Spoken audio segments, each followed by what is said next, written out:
Story நேரம் Tamil வியூவர்ஸ்க்கு hi. இன்னைக்கு நம்ம சேனல்ல இந்த வீடியோல பெர்ஃபெக்ட் மேட்ச் அப்படிங்கிற ஒரு பியூட்டிஃபுல்லான ரொமான்டிக் காமெடி டிராமாவோட ஃபர்ஸ்ட் 5 எபிசோட தான் பார்க்க போறோம். இதை புதுசா பாக்குறீங்க அப்படின்னா இந்த டிராமாவை நம்ம ஆல்ரெடி கம்ப்ளீட் பண்ணிட்டோம். ஃபர்ஸ்ட் 10 எபிசோட் மட்டும் சில காரணங்களால மிஸ் ஆயிடுச்சுங்கிறதால 10 எபிசோடையும் 5 2 பார்ட்டா ரீ அப்லோட் பண்ணியிருக்கோம். ஸோ புதுசா பார்க்க வரீங்க அப்படின்னா இந்த சீரீஸ் கம்ப்ளீட்டா முடிஞ்சு போச்சு. ஸோ எந்த கவலையும் இல்லாம நீங்க தொடர்ந்து பார்க்க ஆரம்பிக்கலாம். ஏற்கனவே பார்த்திருந்தவங்களும் இதை இன்னொரு தடவை பார்த்து ஜாலியா என்ஜாய் பண்ணலாம். புதுசா பார்க்க வரவங்களுக்கு சீரிஸோட ஒன் லைன் மட்டும் சொல்லிடுறேன். ஒரு லேடி, அவங்களுக்கு 5 பொண்ணுங்க இருக்காங்க. அப்புறம் கூட இன்னொரு தத்து பொண்ணு வேற இருக்கா. அவங்களை கூட்டிட்டு யாரு என்னன்னே தெரியாத ஒரு ஊருக்கு வராங்க. அந்த ஊர்ல அந்த 5 பொண்ணுங்களுக்கும் எப்படி கல்யாணத்துக்கு மாப்பிள்ளை தேடுறாங்க. அப்படி இவங்க தேடும் போது படுற கஷ்டம் எல்லாம் என்ன, எப்படி பக்காவான மாப்பிள்ளையெல்லாம் தானாவே இவங்க வழியில் விழறாங்க. அப்புறம் அது கூட நடக்கிற பிரச்சனை எல்லாம் ரொம்ப காமெடியாவும் ரொம்ப காதலோடையும் சொல்லியிருக்கிற டிராமா தான் இது. பார்க்க பார்க்க உங்களுக்கு ரொம்பவே பிடிச்சு போயிருங்கிறதுல எந்த டவுட்டுமே இல்ல. சோ மிஸ் பண்ணாம பாருங்க. இப்போ இந்த ஃபர்ஸ்ட் 5 எபிசோட்ஸ்ல என்ன ஆக போகுது வாங்க பார்க்கலாம். சீரிஸோட பேரு பெர்ஃபெக்ட் மேட்ச். மொத்தமா இதுல 36 எபிசோட் இருக்கு. சீரிஸோட ஒன் லைன் என்னன்னு பார்க்கலாமா?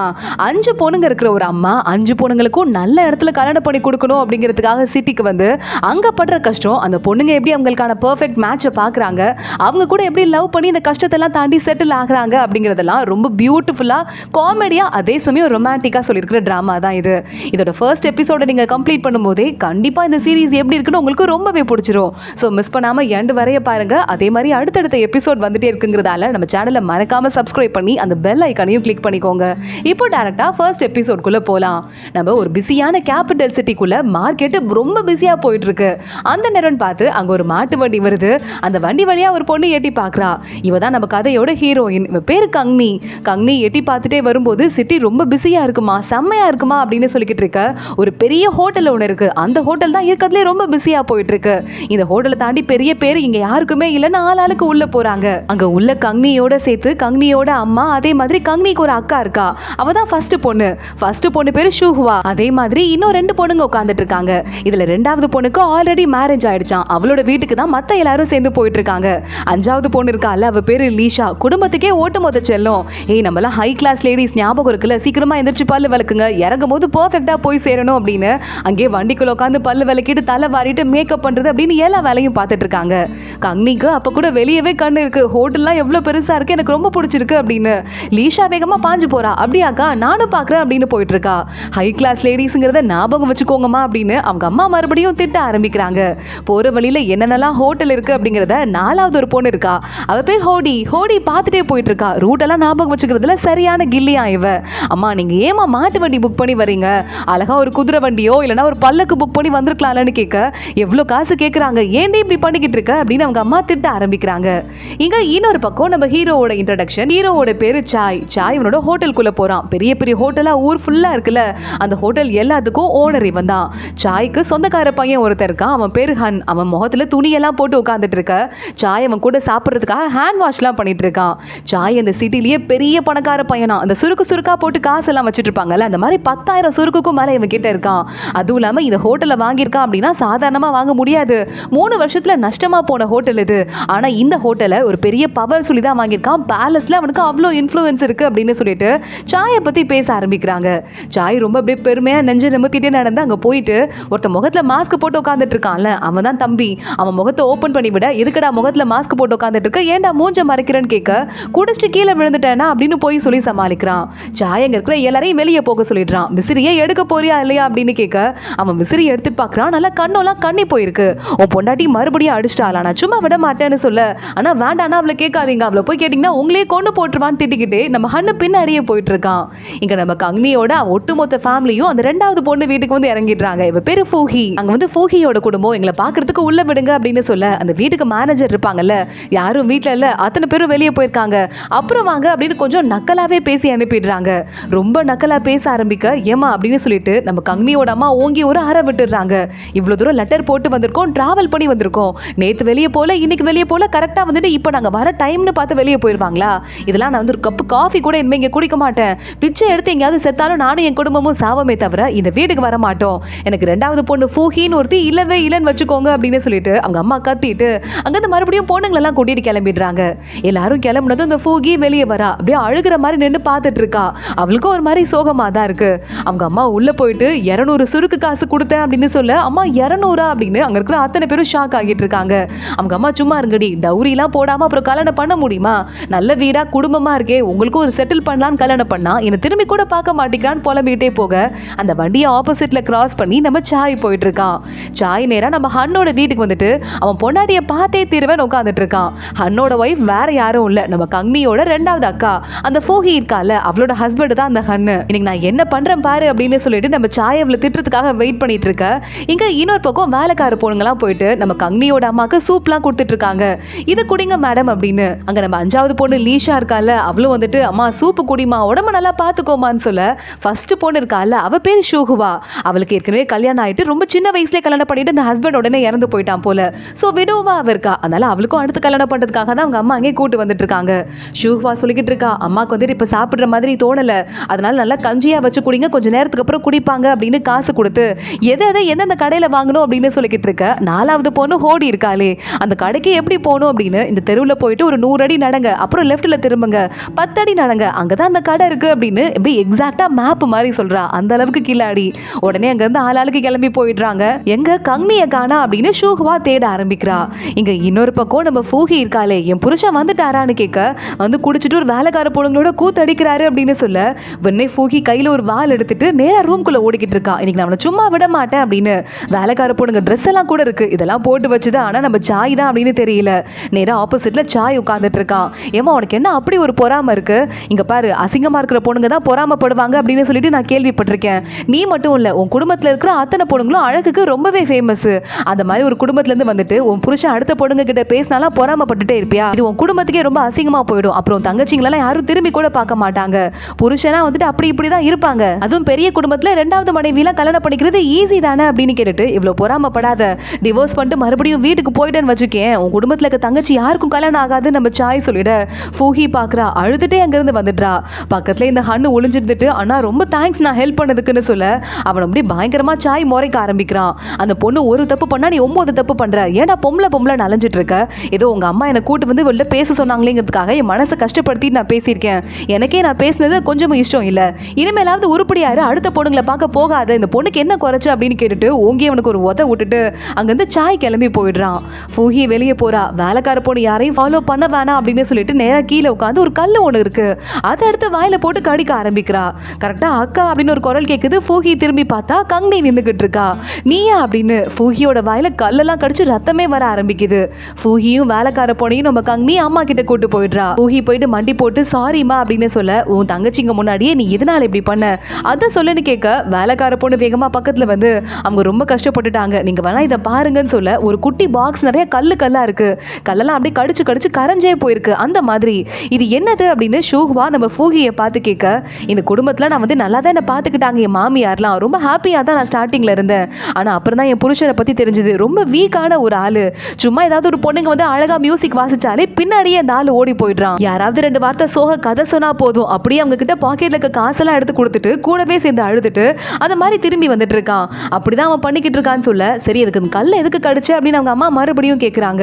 அதுக்கு என்ன நல்லா பாத்துக்கலன்னா சொல்ல முடியாது, இப்ப பாரு கிளப்புக்கு போனாலும் என்ன நல்லா பாத்துக்கிறாரு, சிரிக்க வச்சுட்டே இருக்காருன்னு சொல்ல, கல் எதுக்குடி அப்படின்னு அவங்க அம்மா மறுபடியும் கேட்குறாங்க. எல்லா பொண்ணுங்களோடையும் போயிட்டே இருக்காருமா, அதனால தாங்கிக்க முடியல, நான் பொறாமப்படுறது ஒரு வியாதி போல அப்படின்னு நினைச்சிட்டு ஒவ்வொரு தடவை பொறாம வரும்போதும் கல் எடுத்து கடிக்க ஆரம்பிச்சிட்டேன் அப்படின்னு சொல்ல மற்ற தங்கச்சிங்கெல்லாம் ஷாக் ஆயிடுறாங்க. இதை பெரிய விஷயமா பேசாம விட்டுருங்கம்மா அப்படின்னு வேற ஃபூகி சொல்லிக்கிட்டு இருக்கா. என்ன அநியாயம் இது, சரி ஓகே நம்மளாம் தான் இங்க வந்துட்டோம்ல, இதுக்கு மேல நம்ம கொடுக்குற ஐடியால உன் பின்னாடி விட்டு எங்கேயுமே போக மாட்டான் உன் புருஷன், பாத்துக்கலாம் அப்படின்னு ஷூகுவா சொல்லிக்கிட்டு இருக்கா. அப்படி என்ன பண்ண போற அப்படின்னு ஃபூகி கேட்க, அதான் நம்ம கங்னி இருக்காளே, இவ போடுற ஐடியால யாரா இருந்தாலும் சரி கண்டிப்பா வழிக்கு வந்துதான் ஆகணும், நாங்க வந்துட்டோம்ல கவலைப்படாத அப்படின்னு நம்ம கங்னியும் உங்க அக்காவை சமாதானப்படுத்த நம்ம லீஷா குட்டி பொண்ணு ஏந்திரிச்சு வந்துடுறா. அந்த பாக்ஸை வாங்கிட்டு போயிட்டு இருக்கிற கலெல்லாம் கீழே கொட்டிட்டு இதுக்கு மேல எங்க அக்காவை நாங்க பாத்துக்கிறோம் அப்படின்னு சொல்லிக்கிட்டு இருக்கா. அடுத்த நாள் காலையில இந்த ஹன்னை போய் எழுப்பிட்டு உங்க பொண்டாட்டி ஃபூகியோட அம்மா தங்கச்சிங்க எல்லாம் ஊர்ல இருந்து வந்திருக்காங்களாம், அவங்க கிளம்பி அவங்களை பாக்குறதுக்கு போயிருக்காங்க, லஞ்சுக்கு வந்துருவாங்களா, சோ லஞ்ச் ப்ரிப்பேர் பண்ணணுமான்னு சொல்ல இந்த ஹன்னு ஹாப்பி ஆயிடுறான். என் பொண்டாட்டி இல்லாத வரைய ஜாலியா இருப்பேன்னு ஒரு வேலைக்கார பொண்ணு பழத்தெல்லாம் ஊட்ட விட்டு இன்னொரு வேலைக்கார பொண்ணு மேல நல்லா கால் போட்டு ஓயாரமா படுத்துக்கிட்டு சாப்பிட ஆரம்பிக்கிறான். அங்க கரெக்டா நம்ம சாய் வந்துட்டு ஏதோ ஒரு ஹோட்டல் எல்லாம் வியாபாரம் போகுதுன்னு சொன்னல, அங்க போயிட்டு அவங்க என்ன ட்ரிக்ஸ் யூஸ் பண்றாங்கன்னு பார்த்துட்டு வரலாம் வா அப்படின்னு கூப்பிட, அண்ணா இன்னைக்கு உன் பொண்டாட்டி ஊர்ல இல்ல அப்படின்னு கத்துன்னு கத்த ஆரம்பிக்கிறான். நீலாம் திருந்தவே மாட்டியா அப்படின்னு சாய் கேட்க, உங்க ஒய்ஃப் வந்துட்டாங்க அப்படின்னு தகவல் வருது. அந்த 2 வேலைக்கார பொண்ணுங்களே வேகமா போய் வெளியே விட்டுட்டு எங்கேயாவது போய் ஒளியணுமே அப்படின்னு ஒளிய ஆரம்பிக்க சாய் 2 உதைக்கிறான். உன்ன மாதிரி ஒரு மானம் கெட்ட ஆம்பளை நான் பார்த்ததே இல்லை அப்படின்னு. ஆனா ப்ளீஸ் என்ன காப்பாத்து அப்படின்னு ஹன்னு காலில் விழ அடுத்து எல்லாரும் வரிசையா உள்ள வர ஆரம்பிக்கிறாங்க. முதல்ல நம்ம ஃபூகி ஒய்ஃப் வரா. அதுக்குள்ள இந்த ஹன்னு படுத்துக்கிட்டு உடம்பு முடியாத மாதிரி பண்ணிட்டு இருக்க சாய் பக்கத்துல இருந்து டாக்டரை கூட்டுவாங்க. இவனுக்கு ரொம்ப தலை வலிக்கிற மாதிரி இருக்கு அப்படின்னு சொல்றான். ஃபூகி பக்கத்துல இருந்து உட்கார்றா. என்னங்க ஆச்சு அப்படின்னு கேட்டுட்டு வேலைக்கார பொண்ணுங்க திருன்னு முழிக்கிறாங்க. நல்லா கண்டுபிடிச்சிடுறா. கையில காஃபி கிளாஸை வாங்கிட்டு இவன் மூஞ்சிலேயே ஊத்தலாம் அப்படின்னு நினைச்சிட்டு இருக்க கரெக்டா சாய் வேற பார்த்துட்டு இருக்கான். போச்சு கொட்ட போறா போல காஃபியே அப்படின்னு. அந்த நேரம் பார்த்து வேலைக்கார பொண்ணு ஒருத்தி உள்ள வரா. ஃபூகியோட காதுல போய் ஒரு விஷயத்த சொல்ல காஃபி கப்பை கொடுத்துட்டு கவலைப்படாதீங்க, ஒரு சூப்பரான மருந்து இருக்கு, அந்த மருந்து குடிச்சா எல்லாமே சரியா போயிடும், வந்துட்டே இருக்குன்னு சொல்ல சாய் பார்த்துட்டு இருக்கான் அது என்ன மருந்துன்னு. அடுத்து மருந்து வருது, இதை குடிங்க அப்படின்னு அந்த மருந்து குடிக்க கொடுக்குறா. சாய்ல இருந்து எல்லாருக்குமே ஒரு மாதிரி நாடுற மாதிரி இருக்கு. என்ன பேட் ஸ்மெல்லா இருக்குன்னு அத்தனை பேரும் பார்த்துட்டு இருக்காங்க. இந்த ஐடியாவை கொடுத்துட்டு வெளியவே நிக்கிறது வேற யாரும் இல்ல, நம்ம ஹீரோயின் கங்னி தான். அமைதியா நின்றுட்டு இருக்க. இந்த மருந்து ஒரு வாய் குடிச்சதுமே ஹன்னு துப்ப ஆரம்பிக்கிறான். என்ன கரும மருந்து இது அப்படின்னு. என்னங்க இது நாட்டு மருந்து தான், சின்ன பசங்களோட யூரின் எல்லாம் கரெக்ட் பண்ணி குடிச்சா உடம்பு ரொம்ப சரியாயிடும் சொல்லிட்டு நாட்டு மருந்துல இருக்குல்ல அதுதான் இது அப்படின்னு சொல்லிட்டு ஊட்ட ஆரம்பிக்க அவன் குடிக்க மாட்டேன்னு வாயை மூடிக்கிறான். அதுக்கு மேல அருவருப்பா இருக்கு. நம்ம சாய்க்கு மூக்க மூடிட்டு நின்றுட்டு இருக்கான். நீங்க பண்றதை பார்த்தா நடிச்ச மாதிரியில இருக்கு, நடிக்கலனா உண்மையா கூடிங்க அப்படின்னு ஃபூகி எல்லாத்தையும் வாயில ஊத்தி விட்டுடுறா. சாய் மூக்க மூடிட்டு அந்த பக்கம் ஓடலான்னு ட்ரை பண்ண யாரோ வெளியே நிக்கிற மாதிரி இருக்கேன்னு பாக்குறதுக்கு போறான். அதுக்குள்ள அங்க நின்றுட்டு இருக்க நம்ம கங்னி ஓடி போயிடுறா. இதனால தாத்தத்தை தாங்கிக்கவே முடியல சாயாலேயே. குடிச்சிட்டு அந்த பையன் ஹன்னு அதை விட கஷ்டப்பட்டுட்டு இருக்கான். இங்க மறுபடியும் ஃபூகி வந்து ஒட்டுமொத்தமா குடும்பத்தையே வீட்டுக்கு வர வச்சிட்டு இருக்கால. எல்லார்கிட்டையும் விஷயத்தை சொல்ல உண்மையாவே இது யூரினா அப்படின்னு கேட்க இல்ல வினிகர்ல சக்கரை உப்பு சோயா சாஸ்னு கலந்தேன், லைட்டா அந்த மாதிரி கேவலமா வாழை அடிக்குங்கிறது உண்மைதான் அப்படின்னு நம்ம கங்னி சொல்ல என் அக்காவோட பிளானுக்கு முன்னாடி யாரும் பக்கத்துலயே வர முடியாது. அக்கா அந்த ஹன்னு இருக்கானே என்ன திமிரு, அவன் காலை உடைச்சு கட்டில் பக்கத்துல கட்டி போடுங்க, பக்கத்துல இருந்து எங்கேயும் போக கூடாதுன்னு சொல்ல உடனே வாயை மூடி கடைக்குட்டி மாதிரி பேசுறேன்னு மத்தவங்க எல்லாம் திட்ட ஆரம்பிக்கிறாங்க. அப்ப அந்த பக்கமா ஒரு பையன் வந்துட்டு இருக்கான். அவன் வந்து கேள்விப்பட்டிருக்கான் ஆல்ரெடி இந்த குடும்பத்துல இருக்க பொண்ணுங்க எல்லாருமே ரொம்ப அழகு அப்படின்னு சொல்லிட்டு அத்தனை பேரும் ஒன்னா வந்திருக்காங்க. உள்ள போய் பார்க்கணும்னு தோணுது. ஆனா இப்பன்னு பார்த்து தூரமா தான் தெரியறதால இவங்க முகம் சரியா தெரியல. இப்ப எப்படியாவது உள்ள போய் பார்க்கணுமே அப்படின்னு யோசிக்க ஆரம்பிக்கிறான். அப்படிலாம் பொண்ணுங்க இருக்கிற இடத்துக்கு ஈஸியா பசங்களை விட்டுற மாட்டாங்கல்ல. அதனால இந்த வீட்டு மேனேஜர் அப்படிலாம் பண்ணாதீங்க, பார்க்க முடியாது, கல்யாணம் ஆகாத பொண்ணுங்க இருக்காங்க அப்படின்னு சொல்ல கரெக்டா அப்பன்னு பார்த்து வேலைக்கார பொண்ணுங்களாம் இவங்களுக்கு சாப்பாடு கொண்டுட்டு போயிட்டு இருக்காங்க. ஐடியா கிடைச்சிருச்சு அப்படின்னு நேரா போயிட்டு வேலைக்கார பொண்ணுங்களோட ட்ரெஸ்ஸை வாங்கி போட்டுட்டு வேலைக்காரங்களா உள்ள போயிட்டு சர்வ் பண்ற மாதிரி பார்த்துடலாம் அப்படின்னு நேரா கிளம்பி உள்ள போயிடுறாங்க. அப்பன்னு பார்த்து நம்ம கங்னி ஏதோ ஜோக் ஒன்று சொல்ல போறேன் அப்படின்னு எதிர்த்து வந்து பாக்குறா. இந்த 2 பேரும் ஆம்பளைங்க பொம்பளை வேஷத்துல வந்திருக்கத பார்த்துடுறா. நேரா ஏஞ்சு போய் நின்னுட்டு ஒவ்வொரு வேலைக்காரங்களையும் தள்ளி போக வச்சுட்டு ஏண்டா எவ்வளவு தைரியம் தான் ஆம்பளைங்க இங்க வேஷம் போட்டு வந்திருப்பீங்கன்னு பலார்னு ஆரம்பிட அவ்வளவுதான் அந்த பையன் கடுப்பாயிடுறான். ஹே இங்க பாரு, நான் யாருன்னு தெரியுமா, என் தாத்தா யாருன்னு தெரியுமா, என் குடும்பத்துக்கு நீ வந்து செட்டப்பா வந்தா கூட உன் குடும்பம் புண்ணியம் பண்ணிருக்கணும்னு அர்த்தம், என்னையே அடிக்கிறியா அப்படின்னு கேட்க அங்க வேகமா நம்ம கங்னியும் அடிக்கிறா. அடுத்து நம்ம லீஷா வந்துடுறா, 5வது பொண்ணு. எவ்வளவு தைரியம் தான் என் அக்காட்ட எதிர்த்து பேசுவீங்க அப்படின்னு மண்ணள்ளி மூஞ்சில போட்டு மிதிக்க ஆரம்பிச்சிடுறா. இங்க பாருங்கடா, நான் மட்டும் கையை வச்சு கொன்னேன்னு வச்சுக்கோங்களேன், உங்களால அடுத்த ஜென்மம் கூட எடுக்க முடியாது, இந்த ஜென்மத்துல குழந்தைய பிறக்காது பாத்துக்கோங்கன்னு அடிக்க ஆரம்பிக்க 2 பசங்களும் பயந்து போயிடுறாங்க. என்ன பொண்ணுடா இது அப்படின்னு. சரிங்க, நாங்க உங்களை அடின்னு அடிச்சிட்டோம், பட்ட பகலே பொண்ணுங்க மாதிரி வேஷம் போட்டு வந்திருக்கீங்க, இது வெளியே போச்சுன்னா உங்க குடும்பத்துக்கும் ரொம்ப கேவலமான பேர் வந்துடும், ஏச்சும் ஓடி போயிடுங்கன்னு சொல்ல அந்த 2 பேரையும் கூட்டிட்டு வேலைக்காரங்களாம் அங்கிருந்து போயிடுறாங்க. அக்கா பாருக்கா அப்படின்னு லீஷா வேகமா போயிட்டு அக்காவை கட்டி பிடிச்சிக்கிறா. அடிக்கிறதெல்லாம் அடிச்சுட்டு என்னமா நடிக்கிறா பாருன்னு மத்தவங்க எல்லாம் சிரிக்க ஆரம்பிக்கிறாங்க. இங்க நம்ம சாய் கிட்ட ஹன்னு மறுபடியும் போயிட்டு அண்ணா காப்பாத்துனா, இங்க பாரு மத்த பொண்ணுங்களும் வந்துட்டாங்க, இந்த ஒட்டுமொத்த குடும்பத்தை நான் எப்படின்னா சமாளிக்கிறது அப்படின்னு பாத்துட்டு இருக்க. அப்ப இந்த பொண்ணுங்க வேஷம் போட்டானுங்கல்ல, அவனுக்கு 2 பேர் கூட ஓடி வரானுங்க. வந்துட்டு இங்க பாருங்க, இந்த பொண்டாட்டி மட்டும் அடிக்கிற ஆள் இல்ல, ஒட்டுமொத்தமா குடும்பமே அடிக்கிற குடும்பம் போல, என்னடா அது ரவுடி குடும்பமா இருக்கு, எங்களை போட்டு மிதின்னு மிதிச்சுட்டாங்க, அவங்கள சும்மா விடக்கூடாது அப்படின்னு சொல்ல சாய் சிரிச்சுட்டு ஏண்டா நீங்க வேஷம் போட்டு போனதுக்கு அந்த பொண்ணுங்க என்ன பண்ணுவாங்க, நல்லா வேணும்னு சொல்ல அவங்க எங்களை மட்டும் இல்ல உங்களையும் சொன்னாங்க. சாயை பார்த்து அவன் ஒன்னும் பெரிய ஆளான்னு கேட்டாங்க. ஹோட்டல் வச்சுட்டு அவனுக்கு தலையில கொம்பு முளைச்சிருக்கா, அவன் ஒரு சாதாரண ஆம்பளை தானே, வந்தா தூக்கி போட்டு மிதிப்போன்னு சொன்னாங்கன்னு அவனை ஏத்தி விட சாய்க்கு கொஞ்சம் ஈகோ டச் ஆயிடுது. நேரா தோட்டத்துல போய் கையில பால் வச்சுட்டு விளையாடிட்டு அந்த ஃபேமிலி ஒட்டு மொத்தமா வரும்போது வேணும்னே இந்த பாலை உதச்சு விட்டுடுறான். அது நேரா அவங்க அம்மாவை தாண்டி போயிட்டு நம்ம கங்னியோட தலையில இருக்க ஹேர் பின் மேல பட்டுருது. ஹேர் பின் கீழே விழுந்து உடஞ்சிருது. கங்னியை பார்த்துட்டு சாய் ஒரு செகண்ட் ஷாக் ஆயிடுறான். அவன் அடிக்கிறதுக்கு மத்தவங்க எல்லாம் போக கங்னி அதை வாங்கி வேகமா அந்த பாலை கையில் எடுத்து நேரா அந்த பொண்ணு வேஷம் போட்டு வந்தான்ல அவன் மண்டையிலே அடிக்க மறுபடியும் அவன் மயங்கி விழுந்துடுறான். இது பரவலா சுத்தி பறக்கிற மாதிரி தோணுது அப்படின்னு. எவன்டா அது பால் அடிச்சது, அறிவில்லை அப்படின்னு அவங்க அம்மா கத்த ஆரம்பிக்க சாய் வேகமா பக்கத்துல போயிட்டு சாரி மேடம் நீங்க வருவீங்கன்னு தெரியாது, சும்மா விளையாடிட்டு இருந்தோம் அப்படின்னு சொல்ல ஹன் பக்கத்துல வந்துட்டு அதை தப்பா எடுத்துக்காதீங்க, இது வந்து என்னோட பெரியப்பா பையன், தூரத்து சொந்தம் தான், ஆனா ரொம்ப நல்லவர் அப்படின்னு சொல்ல அந்த இடத்துக்கு நேரா ஃபூகி வந்துடுறா. இவர் மட்டும்தான் என்னோட புருஷன்கிட்டே நல்லபடியா பழகுற ஒரே ஆளு, ரொம்ப நல்லவர் சூப்பர்மா அப்படின்னு சொல்ல, தம்பி நல்லா இருக்கீங்களே, கல்யாணம் ஆயிடுச்சான்னு கேட்க வந்துட்டு அவங்க அம்மா வாயை மூடிக்கிறாங்க, கிளம்பி போயிடுறாங்க. மறுபடியும் கங்னி மேலேயே சாய்க்கு கண்ணெல்லாம் போயிட்டு இருக்கு. அவ ஹேர் பின் கீழே விழுந்து உடஞ்சது இல்ல, அதை எடுத்து கையில வச்சுட்டு பார்த்துட்டு இருக்கான். சரி இப்படி உடச்சிட்டோமே அப்படின்னு சொல்லிட்டு. ஆனா கங்னி வேலைக்கார பொண்ணை விட்டு அனுப்புறா. அந்த ஹேர் பின்னை வாங்கிட்டு வர சொன்னாங்க எங்க மேடம் அப்படின்னு. அதை வாங்கிட்டு மறுபடியும் போய் கங்னி கிட்ட கொடுக்க, கங்னி ஒரு தடவை திரும்ப சாயை பார்த்து சிரிச்சுட்டு அங்கிருந்து கிளம்பி போயிடுறா. சாய் ஒரு பக்கம் தனியா சிரிக்க ஆரம்பிக்கிறான். எல்லாரும் வண்டியில போயிட்டு இருக்காங்க. யாருடி அந்த சாய், நல்லா அழகா இருக்கான், கல்யாணம் ஆயிடுச்சான்னு கேட்க, அம்மா அந்த பையன் சாதாரணப்பட்ட ஆள் கிடையாதுமா, இந்த இடத்துல பெரிய ஹோட்டல் வச்சுட்டு இருக்கான், இங்க இருந்து எவ்வளவு பெரிய ஆள் இருப்பாங்க, மினிஸ்டர்ஸ், பிரின்ஸ் எல்லாருமே இருப்பாங்க. ஆனா அதெல்லாம் தாண்டி அவன் பெரிய ஹோட்டல் வச்சுட்டு இருக்கான்னா அவனுக்கு பேலஸ்ல எவ்வளவு இன்ஃப்ளூயன்ஸ் இருக்குன்னு பாத்துக்கோங்க. சாயோட ஃபேமிலி வந்துட்டு ராஜாவோட ஃபேமிலியோட ஒண்ணா இருந்தவங்க. ராஜா ஃபேமிலியும் சாயோட ஃபேமிலியும் தான் சேர்ந்து இந்த குடும்பத்தை, இந்த நாட்டையே கண்ட்ரோல்ல கொண்டு வந்தவங்க. ஆனா அப்புறமா சாயோட ஃபேமிலி ராஜாவோட ஃபேமிலி கிட்ட பொறுப்பு கொடுத்துட்டாங்க. இப்போ அவங்க நாட்டை ஆண்டுட்டு இருந்தாலும் சாயோட ஃபேமிலி கொஞ்சம் தலைமுறை ஆகும்போது பிரிஞ்சு வேற இடத்துக்கு போயிட்டாங்க. எங்க யார் இருப்பாங்கன்னு சொல்ல முடியாது, பேர் வேற மாறிடுச்சு. ஆனா சாய்க்கு அந்த இன்ஃப்ளூயன்ஸ் இருக்கு, அதை ஞாபகம் வச்சுக்கோங்க. எந்த பொண்ணு அவர் மனசை இன்னும் கொலை அடிக்கலையா அப்படின்னு சொல்லிட்டு ஏதோ ஒரு பெரிய குடும்பத்து பொண்ணதான், அதுவும் இந்த பேலஸ் லெவல்ல இருக்க பொண்ணதான் கல்யாணம் பண்ணுவாரா அப்படின்னு சொல்ல, உடனே அவங்க அம்மா என் பொண்ணையே கல்யாணம் பண்ணிக்க மாட்டானா, அப்புறம் அவனுக்கு எதுக்கு நான் மரியாதை கொடுக்கணும், அவன் நல்லா இருந்தா எனக்கு என்ன, இல்லாட்டி எனக்கு என்ன, என் பொண்ணுங்களை நல்லபடியா கல்யாணம் பண்ணி வைக்கணும், அதுதான் எனக்கு வேணும்னு நேரா கோவில் போயிடுறாங்க. எல்லார் பொண்ணுங்களோட ஓவியத்தையும் வச்சுட்டு இந்த 4 பொண்ணுங்க இருக்குங்க, 4 பொண்ணுங்களுக்கும் கல்யாணம் ஆகணும், என் கடைசி 2 பொண்ணுங்க கூட மெதுவா கல்யாணம் ஆகிட்டோம், ஆனா என் முத பொண்ணு பாவம் சின்ன வயசுல வீடோவா வந்து நிக்கிறா, அவளுக்கு நல்ல வாழ்க்கை கிடைக்கணும், கங்னிக்கு இருக்கிற கேரக்டருக்கு அவளுக்கு மாப்பிள்ளை கிடைக்கதே கஷ்டம், நல்லபடியா கிடைக்கணும், பணக்கார பையனாதான் வேணும்னு இல்லை, இது கொஞ்சம் பார்த்து பண்ணுங்க கடவுளே அப்படின்னு சொல்லிக்கிட்டு இருக்க. கங்னி என் அம்மா, என் அக்காங்க, தங்கச்சிங்க எல்லாரும் நல்லபடியா இருக்கணும் அப்படின்னு சாமி கும்பிட ஆரம்பிக்கிறா. அப்படின்னு பார்த்து இவங்க சாமிக்கு படையல் வச்சிருப்பாங்கல்ல, காணிக்க வச்சிருப்பாங்கல்ல, அதை இவனும் திருடிட்டு வெளியே ஓடி போக, நமக்கு அக்னியோட அம்மா வெளியே ஓடி வந்து அவனை பிடிச்சி சண்டை போட ஆரம்பிக்கிறாங்க. அங்க ஒரு லேடி வராங்க, வந்துட்டு என்ன குடும்பம் இது, பொண்ணுங்களா இது இந்த மாதிரி சண்டை போட்டுட்டு இருக்காங்க, கல்யாணம் ஆகுற மாதிரியா இருக்கவங்களெல்லாம் பார்த்தா இப்பெல்லாம் ஒரு பொண்ணு இருந்தா யார் கூடயும் கல்யாணமே ஆகாது, நம்ம கோயிலுக்குள்ள போலாம் அப்படின்னு வேகமா கிளம்பிடுறாங்க. அங்க வர ஆளு, சாரிங்க காணிக்கையில் ஏதாவது காஸ்ட்லியா இருக்குமோன்னு சொல்லிட்டு தான் எடுத்துட்டேங்க, என் பொண்ணுக்கு கல்யாணம் பண்ணும், வரதட்சணை கொடுக்கறதுக்கு காசு இல்லைன்னு சொல்ல, சரி பரவாயில்ல இந்த பெட்டியை நீங்களே வச்சுக்கோங்க, எங்க கிட்ட கேட்டிருக்கலாம்ல அப்படின்னு கங்னியோட அம்மாவே கொடுத்து விட்டுறாங்க. அவரும் அங்க இருந்து கிளம்பிடுறாரு. அப்போ உங்க லேடி வந்துட்டு, என்னங்க வீட்டுல நிறைய பொண்ணுங்களுக்கு கல்யாணம் பண்ணும் போல, இந்த ஊர்ல இப்படிதான் டவுரி நல்லா கொடுக்காட்டி கல்யாணமே ஆகாது அப்படின்னு சொல்ல, கங்னி பாக்குறா என்ன அநியாயமா இருக்கு அப்படின்னு அமைதியா பார்த்துட்டு இருக்கா.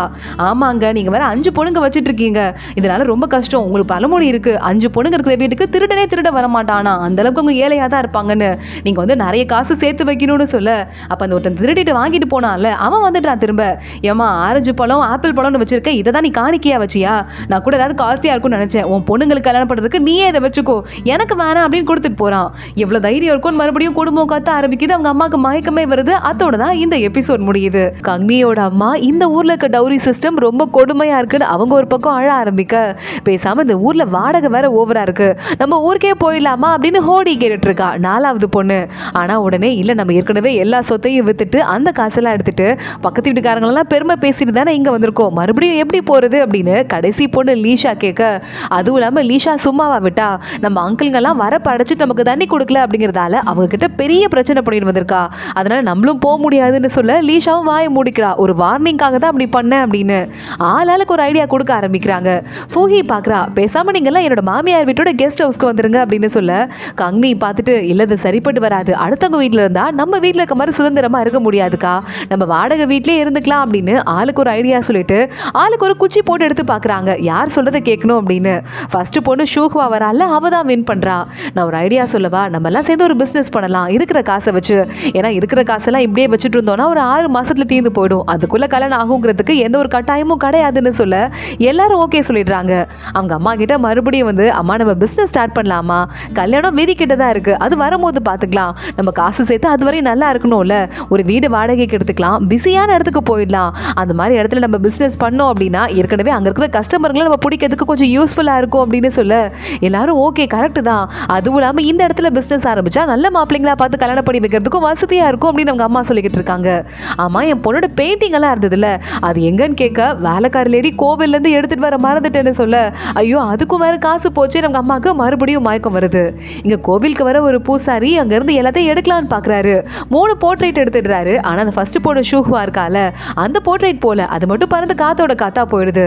இங்க அடுத்த நாள் காலையில ஆகுது. நம்ம சாயோட மெயின் ஹோட்டல் எங்க இருக்கோ அதுக்கு ஆப்போசிட்ல ஒரு ஹோட்டல்ல வாடகைக்கு எடுத்து இந்த கங்னி அங்க ஒரு ஷாப் ஓபன் பண்ணிட்டு இருக்கா. சாய் மாடில இருந்து பாத்துட்டு இருக்கான். இந்த கங்னியோட ஒட்டுமொத்த குடும்பமும் இறங்கி வருது. இங்க ஆரம்பிக்கிறோம் சொல்லிட்டோம்லம்மா, இங்க ரொம்ப பிஸியான இடமா இருக்கு.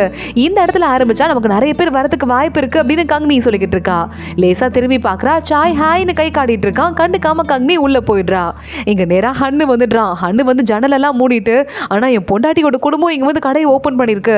என்னால என் விருப்பப்படி ஜாலியா இருக்க முடியாது. ஆனா ப்ளீஸ் நான் எனக்கு எப்படியாவது நீ ஹெல்ப் பண்ணனா, கொஞ்சமாவது ஹெல்ப் பண்ணனா அப்படின்னு கெஞ்ச ஆரம்பிக்க. சும்மா என் வாய் கிளறாதடா, இங்கேருந்து ஓடி போயிடு. நீயும் பொண்டாட்டி மேல உனக்கு இருக்கிற பயமும் நீயும் அடங்க மாட்ற அப்படின்னு கேட்க, அப்போ ஒரு அசிஸ்டன்ட் வரான். அவங்க டீ ஷாப் மாதிரி ஓபன் பண்ணிருக்காங்க, கம்மி விலையில டீ விக்கிறாங்க அப்படின்னு சொல்ல, சரி பரவாயில்ல வித்தா வித்துட்டு போறாங்க, கம்மி விலையில தானே விக்கிறாங்க, நம்ம கஸ்டமர்லாம் பாதிக்கப்படுறதுக்கு வாய்ப்பே இல்லைன்னு சொல்ல, இல்ல எனக்கு என்னமோ அப்படி தோணல அப்படின்னு அசிஸ்டன்ட், அவங்க வந்து கம்மி விலையில விக்கிறாங்க, நம்ம கிட்ட வாங்க வர எல்லாருமே காஸ்ட்லியா இருக்குன்னு வாங்க வரவங்க இல்ல, நிறைய பேர் வாங்க வந்துட்டு இருக்காங்க. அப்படி இருக்கும்போது அவங்க ரொம்ப கம்மி விலையில வித்தா நம்ம கிட்ட பாதி இருக்க கஸ்டமராவது குறையறதுக்கு வாய்ப்பு இருக்குன்னு சொல்ல, உடனே வந்துட்டு சாய்க்கு கோவம் வருது. எவ்வளவு தைரியம் தான் என்கிட்ட போட்டி போடுறதுக்கு டைரக்டா இங்க வந்து கடையை வச்சுட்டு இருப்பாங்க, என்னால சீப் டீ எல்லாம் விற்க முடியாது.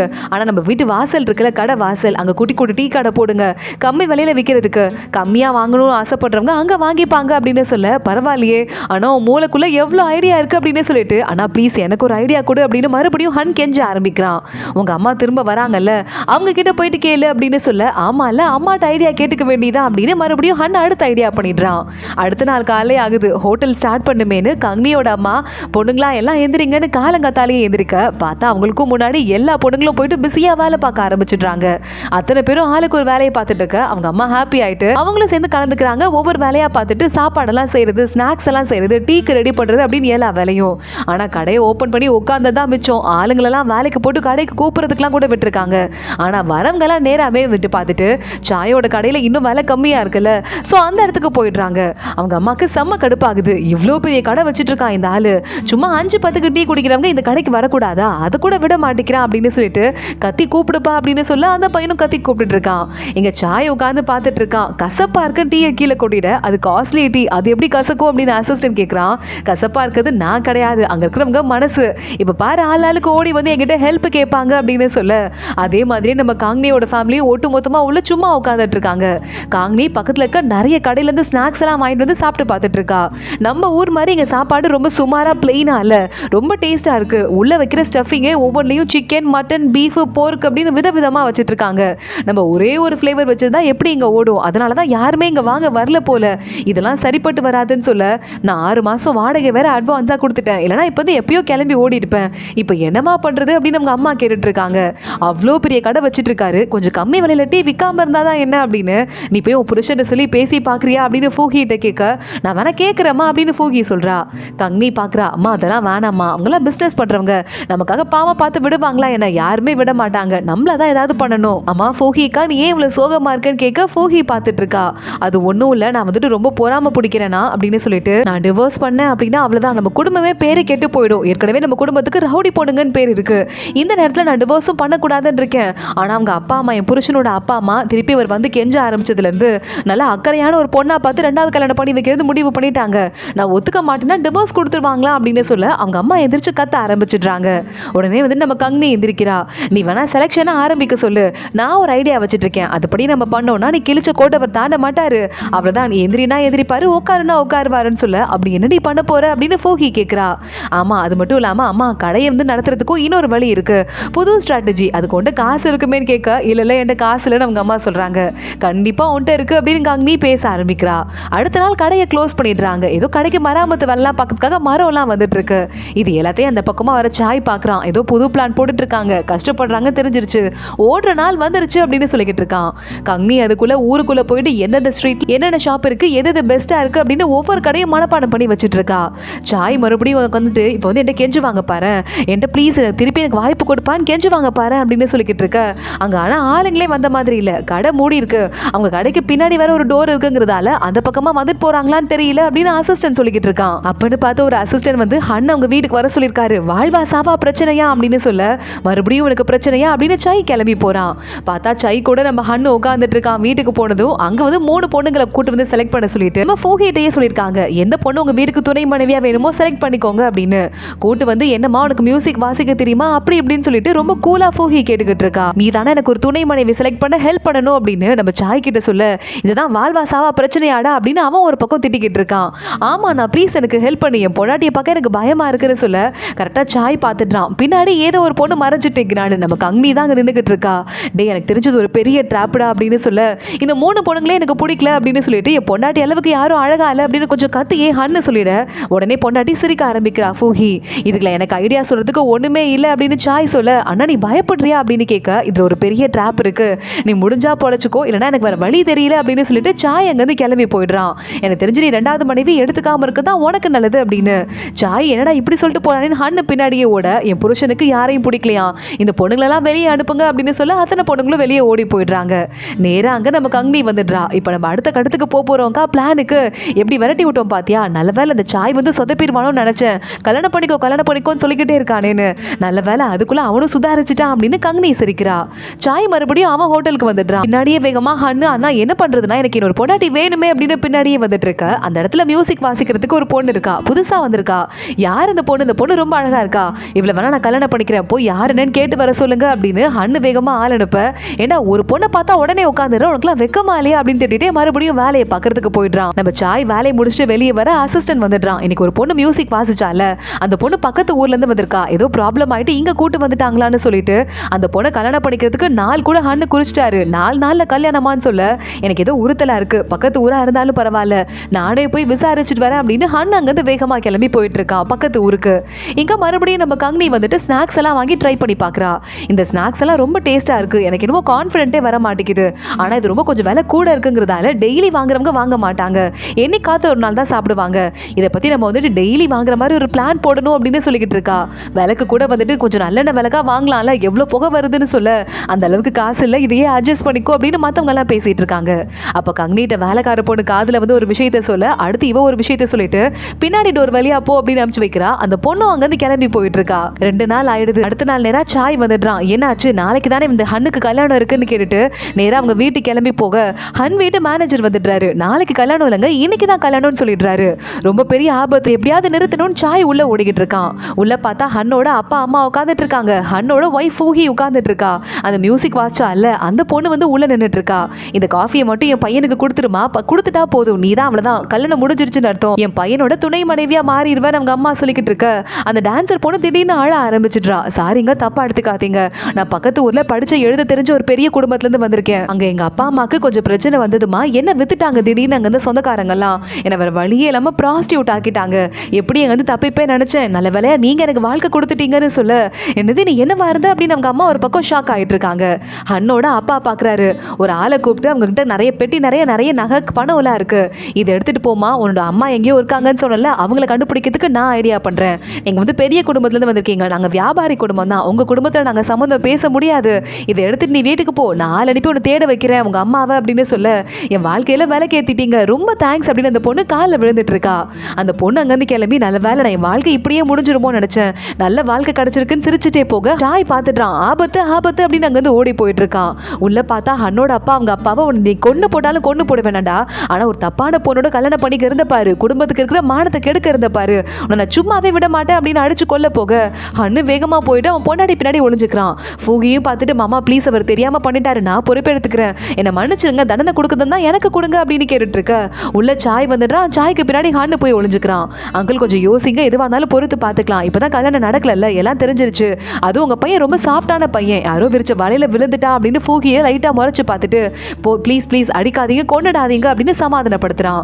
அங்க இருந்து சாய் மறுபடியும் வெளியே வரும்போது ஹன்னோட ரூம்ல அங்க ஹன்னு ஃபூகி மடியில படுத்துட்டு, செல்லம் நீ மட்டும்தாமா என்ன பாத்துக்கிற, உண்மையாவே அழகான பொண்ணுங்களாம் ஆபத்து நீ சொன்னல, அது உண்மைதான் போல, அந்த பொண்ணு எப்படி தெரியுமா என்ன ஏமாத்திட்டா, என்கிட்ட அப்ப உண்மையை சொல்லாம லேட்டா உண்மையை சொல்லியிருக்கா, நான் இப்போ உனக்கு சத்தியம் பண்றேன், நான் இன்னொரு கல்யாணம் பண்ணிக்கவே மாட்டேன், அப்படி கல்யாணம் பண்ணேன் அப்படின்னா அந்த இடியே என் மேல விழுது, நான் அப்பவே இறந்து போயிடுவேன், அப்படி இறந்து போனா கூட என் தோல்ல ஒரு கொடையா மாதிரி உன் தலைக்கு மேலதான் இருப்பேன் அப்படின்னு சொல்ல, சரி சரி அழாதீங்க, கல்யாணம் தான் பண்ண மாட்டேன்னு ப்ராமிஸ் பண்ணிட்டீங்கல்ல, இனிமே எனக்கு கவலை கிடையாது அப்படின்னு ஃபூகி சொல்லிக்கிட்டு இருக்கா. வெளியே எல்லாத்தையும் கேட்டுட்டு சாய் சிரிக்க ஆரம்பிக்கிறான். என்னமா டிராப் போட்டிருக்கா பாரு, இது சும்மா விட மாட்டேன், நீங்க அவனுக்கு மருந்து வாங்கலாம் போகாதீங்க, என்ன மருந்து வாங்கினாலும் இவனுக்கு சரியாகாதுன்னு சிரிச்சுட்டே அங்க இருந்து கிளம்பிடுறான். அப்ப அந்த டான்சர் பொண்ணு இருக்கால, நம்ம கங்கனிக்கு தேங்க்ஸ் சொல்றா. ரொம்ப தேங்க்ஸ், என் வாழ்க்கையில நீங்க விலை கேத்திட்டீங்க, நான் மறுபடியும் நல்லபடியா வாழ முடியும்னு சொல்ல, உங்க அம்மாவை தேடி கண்டுபிடிங்க, நல்லா வாழுங்க, இதுக்கு மேல இந்த விஷயத்தை யார்கிட்டையும் சொல்லிக்காதீங்கன்னு சொல்ல, அந்த பொண்ணு சொல்ல மாட்டேன் அப்படின்னு அங்க இருந்து கிளம்பி போயிடுறா. அங்கிருந்து கங்கனி திரும்ப வரும்போது ஆப்போசிட்ல சாய் வந்துடுறான். எல்லாத்தையும் கேட்டுட்டேன் அப்படின்னு சொல்லிக்கிட்டு இருக்கான். அந்த பொண்ணு இங்க இருந்து கிளம்பி போயிட்டா உன்னால எதையும் ப்ரூவ் பண்ண முடியாது, என் பிரச்சனையில தலையிட வேண்டாம் அப்படின்னு நம்ம சாய் கிட்ட கங்கனி சொல்லிக்கிட்டு இருக்க. ஓ அப்படியா, அவ்வளோ திமிரான்னு பக்கத்துல போக ஆரம்பிக்கிறான். ஆனா வேலைக்கார பொண்ணு தடுத்துட்டு இருக்க. நேரா கங்கனி போயிட்டு வண்டியில ஏறிக்கிறா. அங்க வந்து ஜன்னலை மட்டும் ஓபன் பண்ணிட்டு கையில ஒரு பார்சலை தூக்கி போட்டுட்டு இதை வந்து வச்சுக்கோ, இதுக்கு உனக்கு சமாதானம் ஆகலனா கம்ப்ளைண்ட் பண்றதுனா பண்ணிக்கோ அப்படின்னு அங்க இருந்து கிளம்பி போயிடுறா. அது ஓபன் பண்ணி பார்த்தா உள்ள 2 பன் இருக்கு. எவ்வளவு தைரியம் அந்த பொண்ணுக்கு, நாய்க்கு தூக்கி போடுற மாதிரி தூக்கி போட்டிருக்கான்னு அசிஸ்டன்ட் சொல்ல, நம்ம யார்கிட்டயும் சொல்லக்கூடாதுங்கிறதுக்காக இதை நமக்கு தட்சணையா கொடுக்குறாளாமா. சரி பாத்துக்கலாம் அப்படின்னு சிரிச்சுட்டே சாய் அங்க இருந்து கிளம்புறான். சாய் அடுத்த நாள் கடையை ஓபன் பண்ணா ஆப்போசிட்ல பார்த்தா நம்ம கங்னியோட ஷாப்பு இன்னும் கிராண்டா ஓபன் ஆகுது. நிறைய காசெல்லாம் செலவு பண்ணிட்டு அப்படியே ஹோட்டலையே கிராண்ட் பண்ணிருக்காங்க.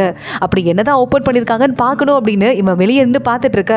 அவங்க அம்மா உள்ள போங்க, உங்களுக்கு எல்லாமே இருக்கு, மியூசிக் இருக்கு, கவிதை இருக்கு, கச்சேரி இருக்கு, அது மட்டும் இல்லாம ஓவியம் இருக்கு, எல்லாமே இருக்கு அப்படின்னு சொல்ல கூட்டமே உள்ள போறாங்க.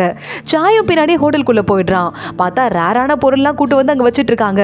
மியூசிக் வாசிக்கிறவங்க அங்க இருக்காங்க, நம்ம பாட்டு கேட்கறதெல்லாம் வாசிக்கிறாங்க. அது மட்டும் இல்லாம டீ ஸ்பெஷலா இருக்கு, புக்கெல்லாம் எக்கச்சக்கமா இருக்கு, லைப்ரரி மாதிரி உட்காந்துட்டே படிக்கலாம். என்ன பக்காவா இருக்கு, இந்த மாதிரி ஒரு இடத்த பார்த்ததே இல்லையே, இந்த பெயிண்டிங் கூட இருக்கே அப்படின்னு பார்த்துட்டு இருக்க. உடனே இந்த பெயிண்டிங்கை கொடுத்தது நீ தானா அப்படின்னு சாய் வேகமா ஹன்னை பார்க்கறான். என் மாமியார் கேட்டாங்களேன்னு கொடுத்தேன், ஆனா உன்னோட தான், நீ தப்பா எடுத்துக்காத, நான் அப்புறமா கொடுத்துடுறேன் அப்படின்னு ஹன்னு சமாளிக்க ஆரம்பிக்கிறான். உள்ள பார்த்தா அந்த 5 பொண்ணுங்களும் மாறி மாறி வேலை பார்க்குறாங்க. ஆளுக்கு எதுலாம் பெஸ்டா இருக்காங்களோ அந்த வேலையெல்லாம் பார்க்குறாங்க. நம்ம கங்னி டீ போடுறதுல பெஸ்டா, டீயை பார்த்து பார்த்து ரெடி பண்ணிட்டு இருக்கா. அங்க நம்ம கங்னியோட அம்மா வர மாதிரி வந்துட்டு, எங்க ஹோட்டல்ல உங்களை மாதிரி பெரிய ஆளுங்களுக்குலாம் இடம் இல்லப்பா, போயிட்டு வாங்க அப்படின்னு கொஞ்சம் கொஞ்சமா நம்ம சாயை தள்ள ஆரம்பிக்கிறாங்க. அத்தை அவர்கிட்ட தப்பா நடந்துக்காதீங்க, இந்த ரேர் பெயிண்டிங் இருக்குல்ல, அது அவர்கிட்ட கடன் வாங்கினதான்னு சொல்ல அவங்க அம்மா கண்டுக்காம அங்கிருந்து போயிடுறாங்க. ஆனா நீ தப்பா எடுத்துக்காதனா ப்ளீஸ், நாங்க சீக்கிரமா உடனே வாங்கினதெல்லாம் திரும்ப கொடுத்துட்டோம் அப்படின்னு சொல்லும் போதே, அம்மா டீ போட்டது யாருங்க, பிரமாதமா இருக்கு அப்படின்னு அங்க இருக்கிறவங்க கேட்கறாங்க. என் பொண்ணு தாங்க போட்டா, ஆனா வந்து கல்யாணம் ஆகாத பொண்ணை வெளியே ஆம்பளைங்க கிட்ட கூப்பிட்டு இன்ட்ரடியூஸ் பண்ண முடியாது, தப்பா எடுத்துக்காதீங்க எங்க அம்மா சொல்லிட. நம்ம சாய் பாக்குறான், ரொம்ப திறமைக்கார பொண்ணாதான் இருப்பா போல அப்படின்னு அங்க வந்து கோபத்தோட வெளியே கிளம்பி போயிடுறான். எவ்வளவு ட்ரிக் பண்ணிருக்கா அப்படின்னு சொல்லிட்டு எல்லா விஷயத்தையும் ஹன்னு கிட்ட போட்டு விட்டுறான்.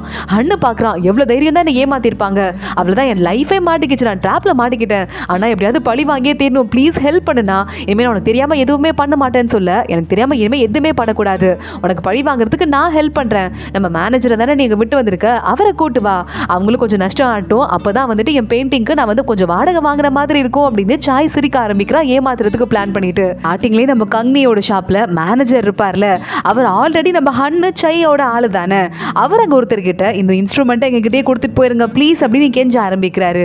அந்த ஆள் அங்க வரவர், இங்க பாருங்க 2-3 நாள் இங்க வாசிக்கிறதுக்கு தான் ஓகே சொன்னேன், ஆனா இன்ஸ்ட்ருமெண்ட்லாம் இங்கேயே கொடுக்க முடியாது, எனக்கு ஏற்கனவே குடும்ப பிரச்சனை இருக்கு, நான் அதை எடுத்துட்டு போறேன் அப்படின்னு சொல்ல, கரெக்டா அங்கன்னு பார்த்து கங்னியோட அம்மா வந்துடுறாங்க. என்னங்க பிரச்சனை நடக்குது அப்படின்னு கேட்க ஆரம்பிக்கிறாங்க. உடனே இந்த இன்ஸ்ட்ருமெண்ட்டை சுத்தி கூட்டம் கூடிடுது. ஐயோ இதுவா, ரொம்ப ரேரான இன்ஸ்ட்ருமெண்ட் ஆச்சே, இதோட விலை பயங்கரமா போகும், ஒரு 5000 சுருக்கு காயின் கட்டாவது போகும், அந்த மாதிரி இருக்கிறத போயிட்டு நீங்க இவ்வளவு கம்மி விலைக்கு விற்கிறேன்னு சொல்றீங்க, நான் வாங்கிக்கிறேன்னு சொல்ல கங்னியோட அம்மாக்கு ஆசை அதிகமாயிடுது. நம்ம கம்மி விலை கொடுத்து வாங்கிட்டு அதிக விலைக்கு வித்துடலாம், 5000 கட்டு காசு அப்படின்னா எவ்வளவு இது அப்படின்னு மனசுக்குள்ள யோசிச்சுட்டு, இங்க பாருங்க பிரச்சனை பண்ணாதீங்க, எங்க கடை இது, நாங்க வாங்கிக்கிறோம், நீங்க ஒரு விலை சொல்லுங்க நான் வாங்கிக்கிறேன் அப்படின்னு சொல்ல அந்த ஆள் உடனே திரு முழிக்க ஆரம்பிக்கிறான். சுத்தி நிக்கிற எல்லாரும் விட மாட்டேன்றாங்க. இங்க அடுத்து பார்த்தா கொஞ்சம் நேரம் ஆகுது. மற்ற பொண்ணுங்கெல்லாம் வெளியே போனவங்க வேலை விஷயமா அவங்கவுங்க வந்து வேலையை பாக்குறாங்க. கங்னியோட அம்மா அதை எடுத்து மேல வச்சுட்டு யாராவது வந்து வாங்க வாங்க வாங்க வாங்கன்னு எடுத்து வச்சு தொடச்சிட்டே இருக்க, யாருமே அதை கண்டுக்கவே இல்லை. கொஞ்சம் நேரம் ஆகுது. அந்த அம்மா படுக்க வெளியே போய் நின்னுட்டு ஷோகேஸ் மாதிரி காட்ட ஆரம்பிக்கிறாங்க. ஆனா அப்பயும் இந்த இன்ஸ்ட்ருமெண்ட்டை யாரும் திரும்பி கூட பார்க்கல. அன்னைக்கு நைட் ஆயிடுது, அப்படியே உங்க ஓரமா உட்காந்துடுறாங்க. இந்த இன்ஸ்ட்ருமெண்ட் கையிலேயே இருக்கு, யாரும் தான் கண்டுக்கவே இல்லை, நார்மல் இன்ஸ்ட்ருமெண்ட் மாதிரி கடந்து போயிடுறாங்க. நைட் ஆகுது. கங்னி எந்திரிக்கிறா, யாரோ அழுகிற சத்தம் கேட்குது அப்படின்னு எந்திரிச்சு பொண்ணுங்கெல்லாம் வெளியே ஓடி போய் பார்த்தா அவங்க அம்மா கதறி அழுதுட்டு இருக்காங்க. அம்மா என்னம்மா ஆச்சுன்னு எல்லா பொண்ணுங்களும் கூடிடுறாங்க. இல்லடி நீ கொடுத்த வந்து ஒரு இன்ஸ்ட்ருமெண்ட்டை விற்கிறதுக்காக வந்தான், அந்த பையன்ட்ட எல்லாருமே ஆளுக்கு போட்டி போட்டு எனக்கு தான் வேணும் எனக்கு தான் வேணும் அப்படின்னு சொல்லிட்டு கிட்டத்தட்ட 500 காசு கட்டுக்கு கூட போய் கேட்டாங்க. நான் நடுவில் போயிட்டு அதை நான் வாங்கிக்கிறேன் அப்படின்னு சொல்லிட்டு அவங்க கிட்ட 180 கட்டு காசு இருக்குல்ல அது கொடுத்து வாங்கிட்டேன்னு சொல்ல, அம்மா 180 கட்டு காசா, உனக்கு மனசாட்சி இருக்கா அப்படின்னு மற்றவங்க எல்லாம் கேட்டுட்டு இருக்காங்க. அப்புறம் தான் தெரிஞ்சது வந்தவங்க எல்லாம் ஏமாத்துக்காரங்க போல, என்னை ஏமாத்திட்டாங்க. அடுத்து நிறைய பேர்கிட்ட நானும் விற்கலான்னு பார்த்தேன், ஒருத்தங்க கூட அதை திரும்பி கூட பார்க்கல, நார்மல் ஒரு இன்ஸ்ட்ருமெண்டா கூட யாரும் மதிக்கலன்னு சொல்ல எல்லாருக்கும் தலையே சுத்தி போயிடுது. ஏமா அப்படி பண்ற அப்படின்னு கேட்டுட்டு இப்ப என்ன பண்றது 4 ஆளுக்கு யோசிக்கிறாங்க. நான் காசு சேர்த்து உங்களுக்கு தானடி கொடுக்க போறேன், அதுக்கு தானடி ஏற்பாடு பண்ண அப்படின்னு சொல்ல, அம்மா நம்ம இடத்துக்கு எல்லா மாதிரி ஆளுங்களும் வருவாங்க, ஏமாத்துக்காரங்களும் வரலாம், அவங்களெல்லாம் நம்பி ஏமாறக்கூடாது, கண்டிப்பா யாரோ ஒருத்தங்க கூட்டு போட்டிருப்பாங்கன்னு நினைக்கிறேன், அந்த இன்ஸ்ட்ருமெண்ட் இப்போ எங்க நான் பாக்குறேன் அப்படின்னு ஷூஹுவா கேட்டுட்டு இருக்கா பெரிய பொண்ணு. உடனே அவங்க அம்மா அது பெரிய ஒரு உளி எடுத்து உடைச்சிடலாம் அப்படின்னு உளியை தேடி போனேன், ஆனா அந்த இன்ஸ்ட்ருமெண்ட்டை உடைக்கிற மாதிரி ஒரு கடப்பாறை கூட கிடைக்கல, அதனால போனா போதுன்னு ரோட்ல போட்டு வந்துட்டேன்னு சொல்ல அந்த பொண்ணுங்க மறுபடியும் ஷாக் ஆயிடுறாங்க. ஏம்மா விலை கொடுத்து வாங்கினதை வெளியே வா எரிஞ்சிட்டு வருவேன்னு. எல்லாரும் வெளியே போய் தேட ஆரம்பிக்கிறாங்க. கங்னியும் தேடிட்டு இருக்கா.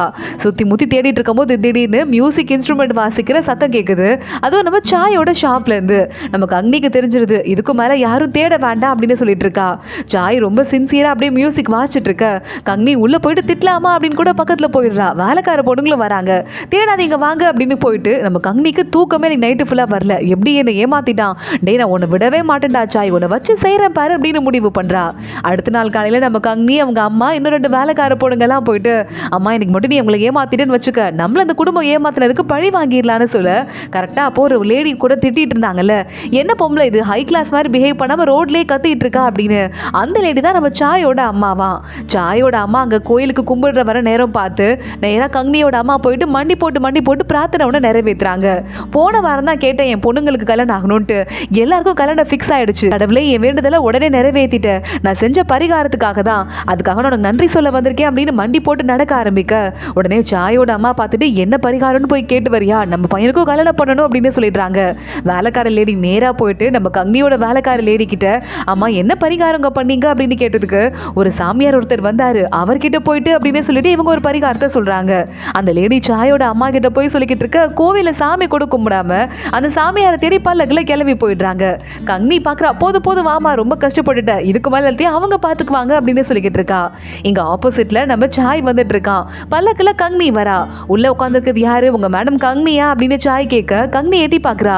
ஆமா நானே தான். அம்மா உங்க குடும்பத்துக்கு எங்க குடும்பத்துக்கு ஏதாவது பஞ்சாயத்து இருக்கா என்ன, எதுக்குங்க எங்களை ஏமாத்துறீங்க, எதுக்கு இந்த மாதிரி எங்க அம்மா கிட்ட போய் ஏமாத்தி காசு போடுங்கிறீங்க அப்படின்னு கேட்க சாய் உடனே பார்த்துட்டு இருக்கான். உங்க குடும்பத்துக்கும் எங்க குடும்பத்துக்கும் பஞ்சாயத்து இல்லைன்னு சொல்ல முடியாது. ஏன்னா நான் வந்து என் தம்பிக்கு ஹெல்ப் பண்ணேன், அதாவது ஹன்னுக்கு. நீங்க உங்க அக்காவுக்கு ஹெல்ப் பண்ணீங்க அவ்வளவுதான். இது ரெண்டுக்கும் சரியா போயிடுச்சு. அதுவும் இல்லாம அந்த காசு எனக்கு தேவை கிடையாது, உங்களுக்கு ஒரு பாடம் கத்துக் கொடுக்கணும். ஏமாத்துற மாதிரி எல்லாரும் இளைச்சவாயா இருக்க மாட்டாங்கன்னு செய்யறதுக்காக தான் அப்படி பண்ணேன். இந்த காசு பண்டல் இங்க இருக்கு, உங்க அம்மா ஏமாந்தது, இதை நீங்க வச்சுக்கோங்க புரியுதா. இதுக்கும் மேலேயாவது பார்த்து பத்திரமா கேர்ஃபுல்லா இருங்க. நாங்க இருந்து கிளம்ப வேகமா நீங்க இல்ல காசை எண்ணி பாக்குறா. 40 கட்டு குறையுது 180ல. அதெல்லாம் வந்து எங்க பெயிண்டிங்லாம் வாங்கி வச்சிருக்கீங்கல்ல, அதுக்கு வாடகையா எங்க பாஸ் எடுத்துக்கிட்டாருன்னு வேலைக்கார பையன் சொல்ல கங்னி பாக்குறா. சரி ரொம்ப நக்கல் தான், இப்ப அடுத்து நான் என்ன வச்சுட்டு இருக்கேன்னு மட்டும் பாரு அப்படின்னு யோசிக்கிறா. சாய் நேரா வீட்டுக்கு போறா. அவங்க அம்மா கூப்பிடுறாங்க. டே என்னடா நானே வீட்டுக்கு வான்னு சொன்னாதான் வருவியா என்ன, எனக்கு பாரு நான் ஒரு கோவிலுக்கு போனேன், அங்க ஒரு சாகாவரம் இருக்கிற ஒரு பூசாரி ஒருத்தரை பார்த்தேன், அவருக்கு டொனேஷன்லாம் கொடுத்தேன். அப்படி டொனேஷன் கொடுத்தா உடனே நம்ம நினைச்சது நடந்துருமா, யாருக்காவது கல்யாணம் ஆகணும் நம்ம வேணும்னா உடனே கல்யாணம் நடந்துருதாண்டா அப்படின்னு சொல்ல, ஏமா சாகாவரம் வாங்கின அவருக்கு காசு சம்பாதிக்க தெரியாதா, நீ தான் டொனேஷன் கொடுக்கணுமா, ஆமா எவ்வளவு கொடுத்த அப்படின்னு கேட்க உடனே உங்க அம்மா பாக்குறாங்க. டேய் நான் நிறைய கொடுக்குறேன்னு சொன்னேன்டா, ஆனா அவர் வாங்கிக்க மாட்டேன்ட்டாரு, ஒரு ஸ்பெசிஃபிக்கா ஒரு அமௌண்ட் சொல்லி அதுதான் வேணும் அப்படின்னு சொல்லிட்டாரு, அதனால நான் ஒரு 180 கட்டு காயினை கொடுத்தேன் அப்படின்னு சொல்ல சாய் ஷாக் ஆயிடுறான். எவ்வளவு சொன்ன அப்படின்னு கேட்டுட்டு நேரா ஷாப்புக்கு வந்துடுறான். ஆப்போசிட்ல அவ கடை வாசல்ல கங்கி உட்காந்துட்டு வேலைக்காரங்க மூலமா காசை கொடுத்து விட்டுருக்கா. அதே மாதிரி உங்களுக்கு ப்ரூவ் பண்ணணும், நீங்க மட்டும் ஒரு பெரிய அறிவாளி இல்லைன்னு ப்ரூவ் பண்றதுக்காக தான் அந்த மாதிரி பண்ணாங்களாம், ரொம்ப திமிரா நீங்க இருக்க கூடாதான், காசெல்லாம் கொடுத்து விட்டுட்டாங்களா அப்படின்னு சொல்ல சாய் பாக்குறான். அந்த காசு நமக்கு தேவையில்லை, அவங்க கிட்டே போய் கொடுக்க சொல்லு அப்படின்னு சொல்லவும் மறுபடியும் கொடுத்துடுறாங்க. கங்கி பார்த்துட்டு இருக்கா. நம்ம காசு இல்லாத பிச்சைக்காரங்க நம்மள குத்தி காட்டுறதுக்காக தான் நம்ம கிட்ட மறுபடியும் காசு கொடுத்துட்டு இருக்கான், எவ்வளவு நக்கல் இருக்கணும், இப்ப நான் என்ன பண்றேன் பாரு அப்படின்னு கங்கி ரோட்ல இருக்கிற பிச்சைக்காரங்க அத்தனை பேரையும் கூப்பிட்டு எல்லாருக்கும் நிறைய காசு கொடுத்து விட்டுடுறா. அத்தனை காசும் காலி ஆயிடுது. பாத்தீங்களா உங்க காசெல்லாம் பிச்சைக்காரங்களுக்கு போட்டுட்டா அப்படின்னு அசிஸ்டன்ட் சொல்ல, அம்மாவே தானம் பண்றதுக்கு தானே கொடுத்தாங்க, பரவாயில்ல அது போய் சேர்ந்துச்சு. இந்த பொண்ணு பாரு ஒரு காசை கூட பத்தாட்டி கூட அவ எடுத்து வச்சுக்காம எல்லாத்தையும் கொடுத்துட்டா, இவன் மேல எனக்கு மரியாதை கூட ஏறுது, ஆனா அவ பண்றது ரொம்ப அகலக்கால், இந்த மாதிரி கொஞ்ச நாள் இருந்தானா இந்த சிட்டியை விட்டு ஓடிட வேண்டியதா அப்படின்னு சொல்லிட்டு சாய் கிளம்பிடுறான். சாய் அவன் கடைக்குள்ள போகும்போது மறுபடியும் யாங்க இருக்காருல அவர் வந்திருக்காரு, குடிச்சு கூத்தடிச்சிட்டு இருக்காரு, கேட்க மாட்டேங்கிறாருன்னு சொல்ல சாய் போய் எட்டி பாக்குறான். இன்னமும் இந்த யாங் அப்படின்னு ஒரு புது பையனை காட்டுறாங்க. அந்த பையன் உட்காந்து குடின்னு குடிச்சிட்டு இருக்க கண்டுக்காம சாய் உள்ள போய் கதவை சாத்திக்கிறான். யாரும் டிஸ்டர்ப் பண்ணாதீங்கன்னு. வாசல்ல ஒரு பையன் சாருக்கு என்ன ஆச்சுன்னு கேட்க மறுபடியும் அந்த கங்கி இருக்கால அவதான் அப்படின்னு எல்லா கதையும் சொல்ல ஆரம்பிக்க இந்த சும்மா விடக்கூடாதுன்னு அந்த பையனும் பேசிட்டு இருக்கான். இங்க நேரா நம்ம சாய் போறவன் அந்த பொண்ணு ஏமாத்துறது நம்மள வந்து மனசு தாங்க முடியன்னு குழம்பிட்டே இருக்கான். வேகமா ஆளுங்களை கூப்பிட்டு நியூ இயர் வருது இல்ல, அதுக்கு ஒரு பெஸ்ட் ப்ரோக்ராமா நம்ம ஏற்பாடு பண்றோம், நம்ம ஹோட்டல் மறுபடியும் ரொம்ப பெருசாக போகுது, மற்ற அத்தனை ஹோட்டலும் அடி வாங்கணும், ஏற்பாடு பண்ணுங்க அப்படின்னு சொல்ல அதே மாதிரியே போய் ரெடி பண்ண ஆரம்பிச்சிடுறாங்க. நியூ இயர்க்காக நம்ம கங்னியோட ஹோட்டலையும் பார்த்து ரெடி பண்ணிக்கிட்டு இருக்க அப்போ நம்ம கங்னி இங்க பெயிண்டிங்லாம் இருக்குல்ல அந்த பெயிண்டிங்லாம் எடுத்துட்டு இருக்கா. இங்க நம்ம வேற யாராவது வருவாங்கல்லம்மா அவங்கள போயம் சொல்ல சொல்லி அதை மாட்டி வைக்கலாம் அப்படின்னு சொல்லிட்டு சரி ஓகேன்னு அந்த பெயிண்டிங் ரொம்ப பழைய பெயிண்டிங் சாயோடது அவங்க அம்மா எடுத்துட்டு இருக்காங்க. ஏய் நான் வச்சுக்கிறேன், அதை நான் பத்திரமா வச்சுக்கிறேன், என்னை எப்படி ஏமாத்தினா அதுக்கு பதிலாக நான் அதை வச்சுக்க கூடாதான்னு கேட்க கங்னி வேண்டாமா கொடுத்துடலாம் அப்படின்னு பின்னாடியே போயிட்டு இருக்கா. அப்ப வெளியே வெளியே மோளதாளெல்லாம் பயங்கர சவுண்டா இருக்கு. என்னன்னு குடும்பமா போய் எட்டி பாக்குது. பார்த்தா சாயோட கடை வாசல்ல சாய் ஏதோ ஒரு போர்டு ஒன்று எழுதிட்டு இருக்கான். எவ்வளவு அழகா எழுதுறாரு பாருன்னு அதை பாக்குறதுக்கு ஒட்டுமொத்த கூட்டமும் நிக்குது. நம்ம ஹன் இருக்கானே அவனும் அங்க நிக்கிறான். அதை எழுதி முடிச்சு சாய் வேகமா போய் மாட்ட, இந்த ஒரு நாளுக்காக தானே காத்துட்டு இருந்தீங்க, இந்த ஊர்லயே பெஸ்ட் ஷாப் எங்களோட தான், நியூ இயர் ஆஃபர் இருக்கு அப்படின்னு சொல்லிட்டு ஒரு ஸ்பெஷல் ஆஃபர் எழுதி ஒரு கவிதையும் எழுதி வச்சிட்டு இருக்கான். நாங்க ஸ்பெஷல் ஒயின் ஒன்று அரேஞ்ச் பண்ணிருக்கோம். அந்த ஒயின் என்ன அப்படிங்கறத நீங்க இப்ப டேஸ்ட் பண்ணி பார்க்க போறீங்க. அதை உங்களுக்கு காட்டுறதுக்கு இந்த ஊர்லயே அழகான பொண்ணு ஒருத்தங்க வர போறாங்கன்னு சொல்ல ஒரு டான்சர் பொண்ணு வரா. இருக்கிறதுலே ரொம்ப அழகான பொண்ணா, அவ பேர் யான் யான். யான் யான் வேகமா வந்து ஏறி நின்னுட்டு ஒரு வண்டியில ஏறி அந்த ஊர்ல இருக்கிற எல்லார் மேலயும் ஆளுக்கு ஒரு கப்பு ஒயின் அப்படி தூக்கி வீசிட்டே போறா. ஒயின் அந்த அளவுக்கு ஸ்வீட்டா வாசமா இருக்கு, எல்லாருக்கும் படட்டும் அப்படின்னு. கூடவே போறவங்க ஆளுக்கு ஒரு கப்ல ஒயின் கொடுக்குறாங்க. டேஸ்ட் பண்ணுங்க அப்படின்னு சொல்லிட்டு இந்த குடும்பம் ஒட்டுமொத்தமா பார்க்க ஆரம்பிக்குது. அம்மா பொறாம பிடிக்காத, வா நம்ம போலாம் அப்படின்னு சொல்லிட்டு நமக்கு அங்கே அவங்க அம்மாவெல்லாம் உள்ள கூட்டு போறா. ஹன்ல இருந்து மற்ற அத்தனை பேரும் வித்தையெல்லாம் காட்டி ஆளுக்கு ஒரு ஒயின் கொடுத்து எல்லாரையும் கடைக்குள்ள கூப்பிடுறாங்க. பிரமாதமா இருக்கு ஒயின், வாங்க போலாம் அப்படின்னு. அதனால எல்லாரும் அந்த கடைக்குள்ளேயே போயிட்டு இருக்க கங்னியோட கடை காத்து வாங்க ஆரம்பிச்சிருது. மா இதுக்கும் மேலேயே அவங்கள பார்க்காத, வா உள்ள போலாம் அப்படின்னு கங்னி மறுபடியும் அவங்க அம்மாவை பிடிச்சி இழுத்துட்டே இருக்கா. சாய் பார்க்க கங்னி லேசா அவனை முறைச்சு பார்த்துட்டு உள்ள போயிட சாய் உடனே அம்மா வருவாங்க, இங்க வாசலே ஆள் நின்று கூட்டத்துல அம்மாவை மாட்ட விடாம நேரா மாடி கூட்டுவாங்க அப்படின்னு சொல்லிட்டு கிளம்பி போயிடுறான். கங்னி நேரா உள்ள போறவ வேலைக்கார பொண்ணு காதுல ஏதோ சொல்லிட்டு இதை போய் ரெடி பண்ணுன்னு சொல்ல, இருக்கிறதுலே குறும்பு நீங்க தான் அப்படின்னு வேலைக்கார பொண்ணு போயிட்டு இருக்கா. இங்க கரெக்டா நம்ம கங்னியோட அம்மா வாசல நின்று வாங்க எங்க ஹோட்டலுக்கு வாங்க, ஒயின்லாம் குடிக்காதீங்க, காஃபி குடிங்கன்னு கூப்பிட்டு இருக்க கரெக்டா அந்த இடத்துக்கு நம்ம சாயோட அம்மா வந்துடுறாங்க.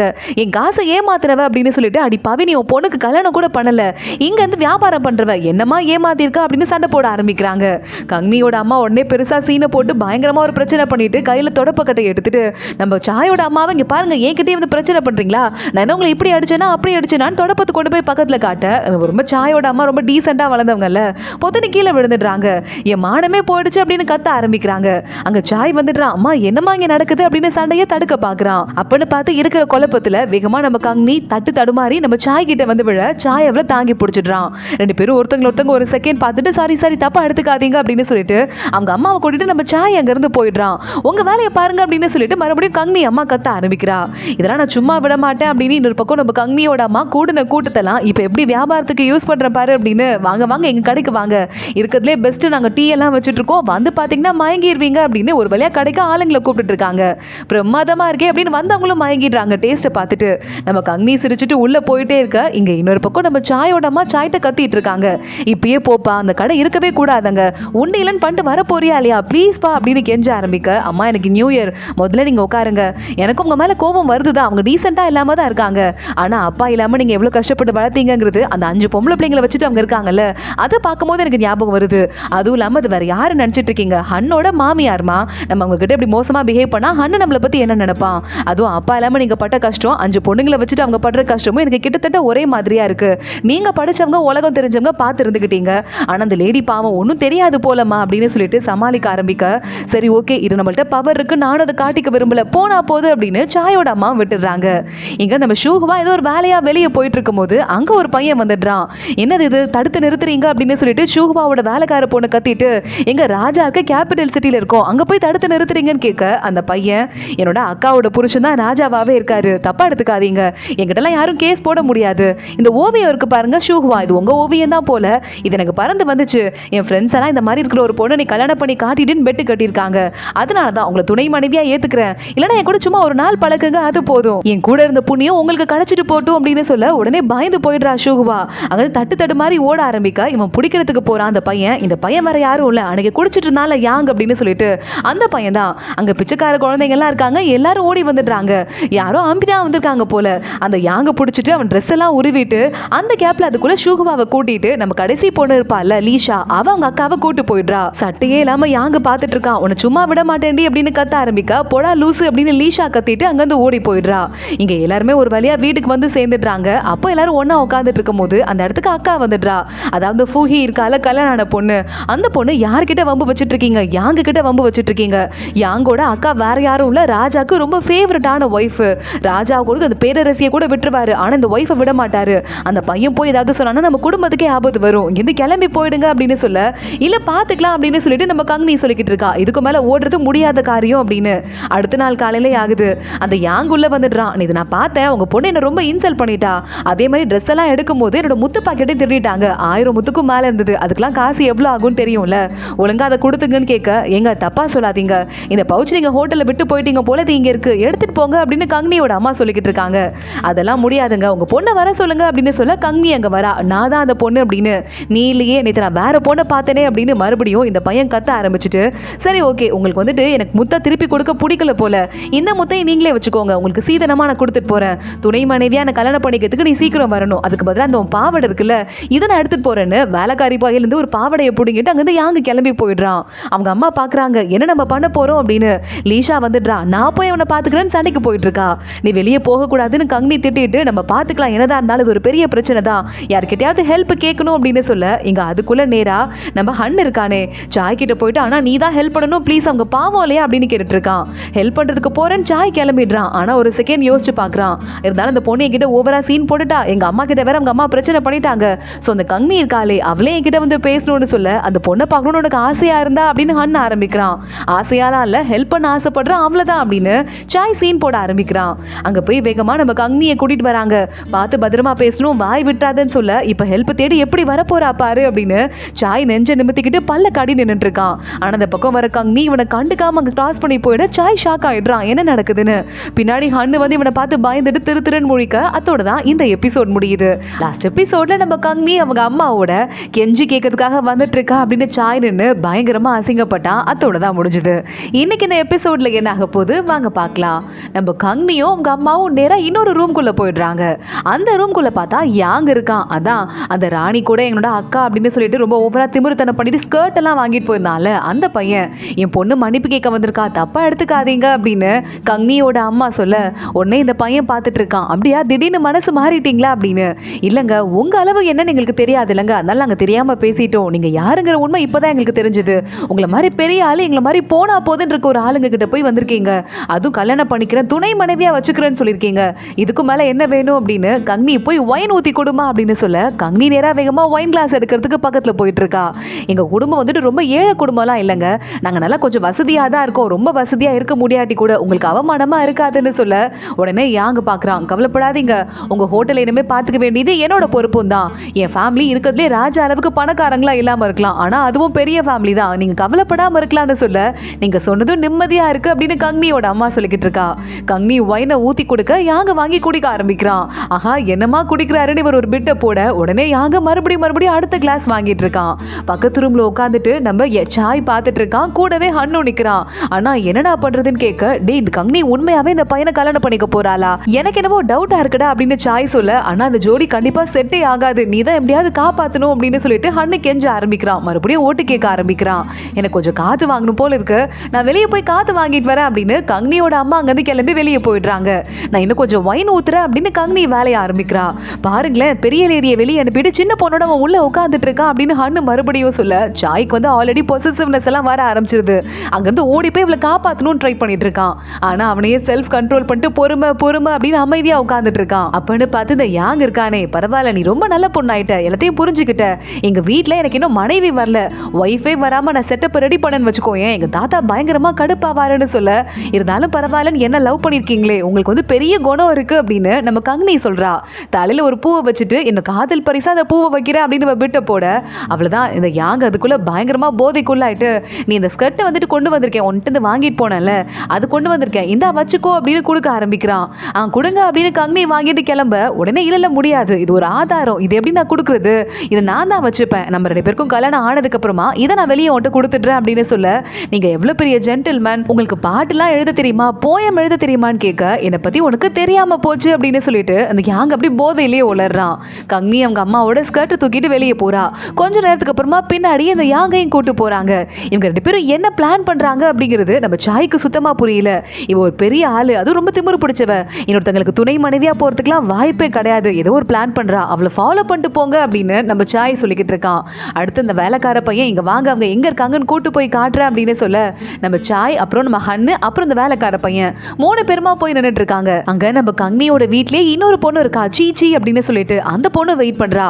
சீச்சி யாரு அப்படின்னு ஹன் சொல்ல ஆரம்பிக்கிறான். இந்த பொண்ணு இருக்கால, இந்த ஊர்லயே அனாதை ஆயிட்டா சின்ன வயசுலயே, அதனால என் மாமியார் தான் கூட கூட்டு வளர்த்துட்டு இருக்காங்க, அது மட்டும் இல்லாம எங்க மாமியாருக்கு ஒரு பையன் இருந்திருக்கான், அந்த பையனுக்கு கல்யாணம் பண்ணி வைக்கலான்னு அந்த பொண்ணை மருமகளா பார்த்துட்டு இருந்திருக்காங்க. ஆனா அந்த பையன் ஒரு ஆக்சிடென்ட்ல இறந்து போயிட்டான். அதுக்கப்புறமா இந்த பொண்ணு இவங்க கூடயே இருந்துட்டு இருக்கா. இவதான் ஏதோ வேலை பாக்குறா அப்படின்னு சொல்ல அந்த சீச்சி பொண்ணு இருக்கால ஒரு ஸ்கர்ட் ஒண்ணு கொண்டு வந்தாங்களே அந்த ஸ்கர்ட் எடுத்து விரிச்சு வச்சுட்டு ஏதோ விற்பனை பண்ற மாதிரி பாத்துட்டு இருக்கா. கரெக்டா அங்க நம்ம ஃபூஹி வரா. நான் அந்த ஸ்கர்ட்டை வாங்கலாமா அப்படின்னு சீச்சி யாருன்னே தெரியாத மாதிரி கேக்குறா. ஏன் ஒய்ஃபா அப்படின்னு ஹன் ஒரு பக்கம் ஷாக் ஆயிட்டு இருக்க. ஏற்கனவே முத நாள் அந்த ஸ்கர்ட்டை வாங்கிட்டு போயிட்டு அதுல முத்துலாம் இருக்குல்ல நிறைய கீழே விழுந்தது அந்த யாங்கு கொடுத்தது அதெல்லாம் வச்சு சூப்பரா ஒரு எம்ப்ராய்டரி மாதிரி ஸ்டிச் பண்ணி கொண்டு வந்திருக்காங்க. இது ரொம்ப நல்லதா இருக்கு ஆனா ரொம்ப காஸ்ட்லியா சொல்றீங்களே அப்படின்னு ஃபூஹி கேட்டுட்டு இருக்க. அந்த பக்கமா முத்தெல்லாம் ரொம்ப விரும்பி தேடிக்கிட்டு இருக்க ஒரு ஆள் ஒருத்தர் வராரு. ராணியோட அசிஸ்டன்ட் தான். இந்த ராணி இருக்காங்கல்ல அவங்களுக்கு ரொம்பவே பிடிக்குமா அந்த யாங்கோட அக்காக்கு முத்துனா. அதனாலதான் வேணும்னே இதை தெரிஞ்சுக்கிட்டு இந்த முத்து மாதிரி எம்ப்ராய்டரி பண்ணி இந்த ஆள் வர நேரமா பார்த்து இந்த இடத்துல கடையை போட்டிருக்காங்க சீச்சி. ரொம்ப அழகா தான் இருக்கு முத்து, ரொம்ப பரவாயில்ல. ஆனா ரொம்ப காஸ்ட்லி முத்துலாம் சொல்ல முடியாதுன்னு அங்க இருந்து அவர் கிளம்ப. அதை தெரிஞ்சுக்கிட்டு நம்ம சாய் எங்க வந்துடுறான். ஏதோ ஒரு பிளான் நடக்குது. இந்த ஸ்கர்ட் எப்படியாவது அரண்மனைக்கு போகணும் போல அப்படின்னு பக்கத்துல வந்துட்டு ரொம்ப அழகா இருக்கு, நான் காசு கொடுத்து வாங்கிக்கிறேன் அப்படின்னு காசை கொடுக்க மறுபடியும் இந்த ராணியோட அசிஸ்டன்ட் அங்க வந்துடுறான். இல்ல நான் வாங்கிக்கலான்னு இருக்கேன் அப்படின்னு சொல்ல உடனே நம்ம சாய் திரும்பி பார்த்துட்டு ராணியோட அசிஸ்டன்ட் நீங்க உங்ககிட்ட போட்டி போட முடியுமா, நீங்க வச்சுக்கோங்க, என்னோட கிஃப்டா ராணிக்கு கொடுத்துருங்க அப்படின்னு சொல்ல ரொம்ப தேங்க்ஸ், ராணிக்கு முத்தெல்லாம் ரொம்ப பிடிக்கும், அந்த விஷயம் தான் ஊருக்கே தெரியுமே, காசு வாங்கிக்கோங்கன்னு சொல்ல காசுலாம் வேண்டாங்க, ராணிக்கு என்னோட கிஃப்ட் அப்படின்னு சாய் கொடுத்து விட்டுறான். ஆமா இங்க என்ன நடக்குது என்கிட்ட உண்மையை சொல்ல போறீங்களா இல்லையா அப்படின்னு ஃபூஹியை பார்த்து கேட்க சும்மா தான் எங்ககிட்ட நிறைய ட்ரெஸ் இருந்தது அதை கொண்டு வந்து விற்கலான்னு பார்த்தோம் அப்படின்னு சொல்ல சரி ஓகே அந்த ஆள் இங்கே தான் போயிருப்பாரு அவரை கூப்பிட்டு மாட்டி விட்டுறேன் அப்படின்னு சாய் கிளம்புறான். ஃபூஹி பார்க்குறா வேண்டாம் வேண்டாம் மாட்டி விட்டுறாதீங்க ப்ளீஸ் அப்படின்னு கெஞ்ச ஆரம்பிக்கிறா. என்கிட்ட உண்மையை சொல்ல போறியா இல்லையா அப்படின்னு மறுபடியும் நம்ம சாய் மிரட்ட ஆரம்பிக்கிறான். இங்க இன்னொரு பக்கம் நம்ம கங்னி இந்த வெட்டிங்க போற ஜுவல்லரிலாம் எடுத்து வச்சுட்டு இருக்கா. எனக்கு கல்யாணம் ஆக போகுது அப்படின்னு யோசிச்சுட்டு ஒரு வேளை என்னோட பிளான் சக்ஸஸ் ஆகலை, நான் நினைச்சது நடக்கலனா கல்யாணம் பண்றது தான் பண்ணிட்டு முத நாளே இந்த யாங்க கொண்டுட்டு நம்ம மறுபடியும் திரும்ப வந்துட வேண்டியதா அப்படின்னு மனசுக்குள்ள யோசிக்கிறா. நமக்கு ராஜாவை காட்டுறாங்க. ராஜா ரொம்ப சின்ன வயசு பையன் தான். அவர் உட்காந்து வேலையை பார்த்துட்டு இருக்க. அப்போ இந்த யாங்கோட அக்கா ராணி நேரா உள்ள போயிட்டு ராஜா காஃபி கொண்டு வந்துட்டு இருக்கேன், இந்த ட்ரெஸ் எப்படி இருக்கு அப்படின்னு சுத்தி முத்தி காட்ட மறுபடியும் ஆளுங்களை வெளியே அனுப்பி முத்து ட்ரெஸ் எல்லாம் வாங்கிட்டு வர சொல்லிட்டியா, ரூல்ஸை நீ மீறிக்கிட்டே இருக்க, ஆனா ட்ரெஸ் அழகா தான் இருக்கு அப்படின்னு ட்ரெஸ்ஸையே ஊத்து ஊத்து ராஜா பாக்குறாரு. அந்த பெல்ட்ல ஏதோ ஒன்று இருக்க மாதிரி இருக்கு, ரொம்ப அழகா இருக்கு, பக்கத்துல வா அப்படின்னு கூப்பிட்டுட்டு அந்த பெல்ட்டை பார்க்க அதுல ரிப்பன் மாதிரி இருக்கு. அந்த ரிப்பன்ல கொஞ்சம் கேவலமான போயம் மாதிரி என்னவோ எழுதி இருக்கு.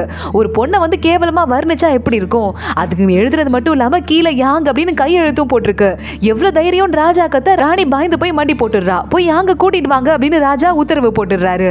இங்க பார்த்தா நம்ம கங்னியை கூப்பிடுறதுக்காக இந்த யாங்கு வந்துட்டு இருக்கான். வா வா வந்து பல்லக்குல ஏறு, உனக்கும் எனக்கும் கல்யாணம் முடிய போகுதுன்னு சொல்ல வேணும்னே வந்து நம்ம கங்னி வெயிட் பண்ணிட்டு இருக்கா ஏறாம. இன்னொரு பக்கம் நம்ம ஹன்னு சாய் கிட்ட போயிட்டு ஆனா போன போய் காப்பாத்துனா பாவம் அந்த குடும்பம் அப்படின்னு பயமுறுத்திட்டு இருக்க. ஒரு நிமிஷம் இருடா, ஒரு பிளான் பண்ணிருக்கா, நடக்குதா இல்லையான்னு பார்க்கலாம் அப்படின்னு சாய் வெயிட் பண்ணிட்டு இருக்கான். அவனாலே இந்த பெரிய ஃபேமிலிலாம் எதிர்த்துக்கிட்டு ஒன்றும் பண்ண முடியாது போல நின்றுட்டே இருக்கான். ஒரு கட்டத்துக்கு மேல கங்னியாலே இதுக்கும் மேல வெயிட் பண்ண முடியாம கிளம்ப ஆரம்பிக்க நம்ம சாய் பக்கத்துல போய் காப்பாத்தலாம் அப்படின்னு நினைக்கும் போது கரெக்டா அந்த பக்கம் அரண்மனையில இருந்து ஒரு ஆள் ஒருத்தன் வந்துட்டான். இதை நம்ம சாய் பார்த்துட்டு வந்துட்டான் அப்படின்னு ஹாப்பி ஆயிடுறான். அப்பன்னு பார்த்து ஒரு ஆள் வரவன் யாங்க உங்களை வந்து ராஜா உடனே கூட்டு வர சொன்னாரு, அந்த முத்து பாவாடை இருக்குல்ல அதுலதான் பிரச்சனைன்னு சொல்ல அடி பவி நீ என்ன பண்ண அப்படின்னு யாங்க வேகமா கேட்க நான் என்ன பண்ணேன், நீங்க தானே அந்த கவிதை மாதிரி உன்னை எழுதுனீங்க, அது அதுலதான் இருக்கு அப்படின்னு சொல்லிட்டு ரொம்ப நக்கலா கங்னி சொல்லிக்கிட்டு இருக்கா. ஒருவேளை அந்த கவிதையை பார்க்கலையோ, நான் தான் பெல்ட்ல ஒரு லெட்டர் கம்ப்ளைண்ட் லெட்டர் ஒன்று வச்சேன், இந்த மாதிரி அடுத்தவங்கள்ட்ட பவர் எல்லாம் யூஸ் பண்ணிட்டு அடுத்த பொண்ணுங்க கிட்ட தப்பா பிஹேவ் பண்ணி அவங்க ஸ்கர்ட் எல்லாம் கூட புடுங்கிட்டு போறான் அந்த பையன், அது மட்டும் இல்லாம கல்யாணம் பண்ணிக்கணும்னு ஃபோர்ஸ் பண்றான்னு கம்ப்ளைண்ட் வச்சேன்.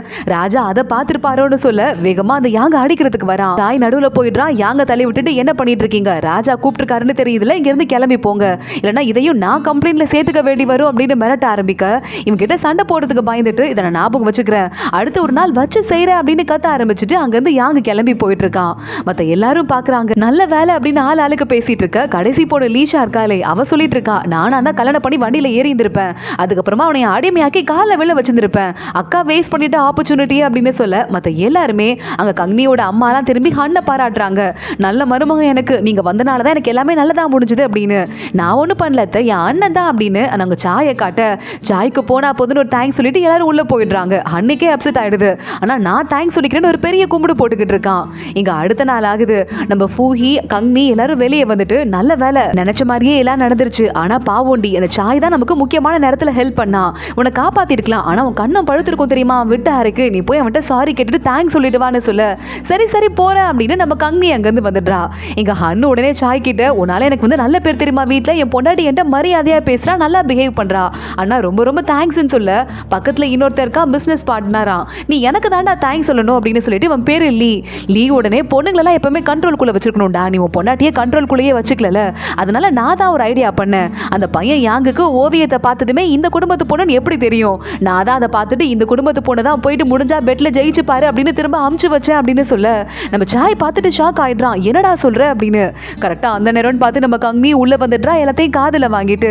இவங்க எல்லாரையும் பார்க்க அவளுக்கு கோவமா இருக்கு. கையில ஒரு காஃபி கப் எடுத்து அதை வேகமா நம்ம சாய் மூஞ்சில ஊத்திட்டு அந்த கப்பை எடுத்து அந்த லீ மூஞ்சில அடிச்சுட்டு அங்கிருந்து ஓடி போயிடுறா. சாய் அதிர்ச்சி ஆயிட்டு அந்த லீயை ஓங்கி ஒரு உதச்சிட்டு ஒன்னால எனக்கு அசிங்கம் அப்படின்னு திட்டிக்கிட்டு இருக்கான். இங்க அடுத்த நாளே ஏதோ ஒன்று வாங்கணும் போல இந்த சீச்சி பொண்ணு இருக்கால, அவ வெளியே பார்த்துட்டு இருக்க. உனக்கு தான் தலை வலிச்சதுல, நான் போய் வாங்கிட்டு வரேன் அப்படின்னு நம்ம கங்கி வெளியே வரா. ஆப்போசிட்ல பார்த்தா நம்ம சாய் நின்று பார்த்துட்டு இருக்கான். அவள்கிட்ட ஏதோ பேசணும் போல. ஆனா கண்டுக்காம நம்ம கங்கி நேரா உள்ள போயிடுறா. எவ்வளவு திமிருந்த பொண்ணுக்கு உங்களை அப்படியே தண்ணியே மூஞ்சில ஊத்துனது இல்லாம கண்டுக்காம போயிட்டு இருக்கா அப்படின்னு சொல்லிட்டு வேலைக்கார பையன் திட்ட ஆரம்பிக்க உடனே அதுக்கு நம்ம சாய் பாக்குறான். பாவம் அந்த பொண்ணு என்ன தப்பா நினைச்சிட்டு இருக்கா, நான் அவகிட்ட போயிட்டு என்ன உண்மையை சொல்லியே ஆகணும் அப்படின்னு பேசிட்டு இருக்கான். இங்க சீச்சி அமைதியா கடையில நின்னுட்டு வெளியே எதையோ பார்த்துட்டு இருக்கும் போது இந்த லீ இருக்கானே பிசினஸ் பார்ட்னர் ஒருத்தன், அவன் குறுன்னு பார்த்துட்டு இருக்கான். அந்த சீச்சி பொண்ணு உள்ள இருந்து நம்ம சாயவே பார்த்துட்டு இருக்கா போல அப்படின்னு தெரியுது. நேரா உள்ள போயிட்டு இந்தாங்க உங்கள்கிட்ட வந்து உங்களுக்கு கொடுக்க சொன்னாங்க, முதல்ல உங்ககிட்ட சந்தன கட்டி இருக்கா அப்படின்னு கேட்க சந்தன கட்டி இருக்கு அப்படின்னு சொல்லிட்டு அந்த பொண்ணு கொடுக்குறா. உங்களை நான் அப்புறம் வந்து பாத்துக்கிறேன் அப்படின்னு சொல்லிட்டு மறுபடியும் இந்த லீ இருக்கானே கிளம்பி வெளியே போயிடுறான்.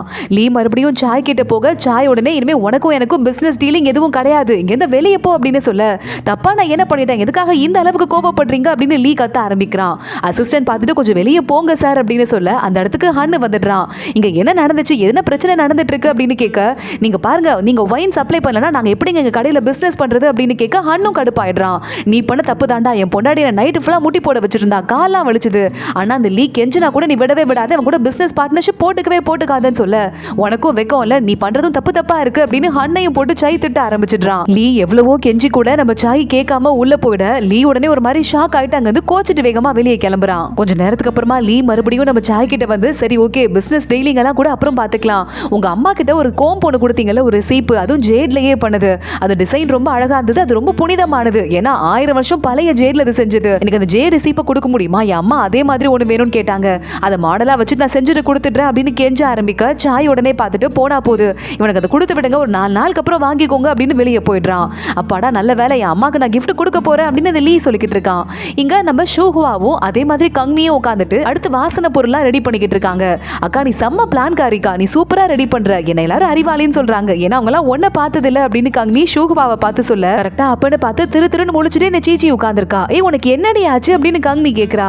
இல்ல அதெல்லாம் ஒண்ணும் இல்ல அப்படின்னு நம்ம சொல்லிக்கிட்டு இருக்கும் போது கங்னியோட அம்மா உள்ள வராங்க. சீச்சியை பார்த்து கொஞ்ச நேரம் வெளியே போய் தண்ணி கொண்டு வரியா எனக்குன்னு கேட்க அவளும் கிளம்பிடுறா. கதவை அவங்க அம்மா சாத்திட்டு வேகமா பக்கத்துல வராங்க.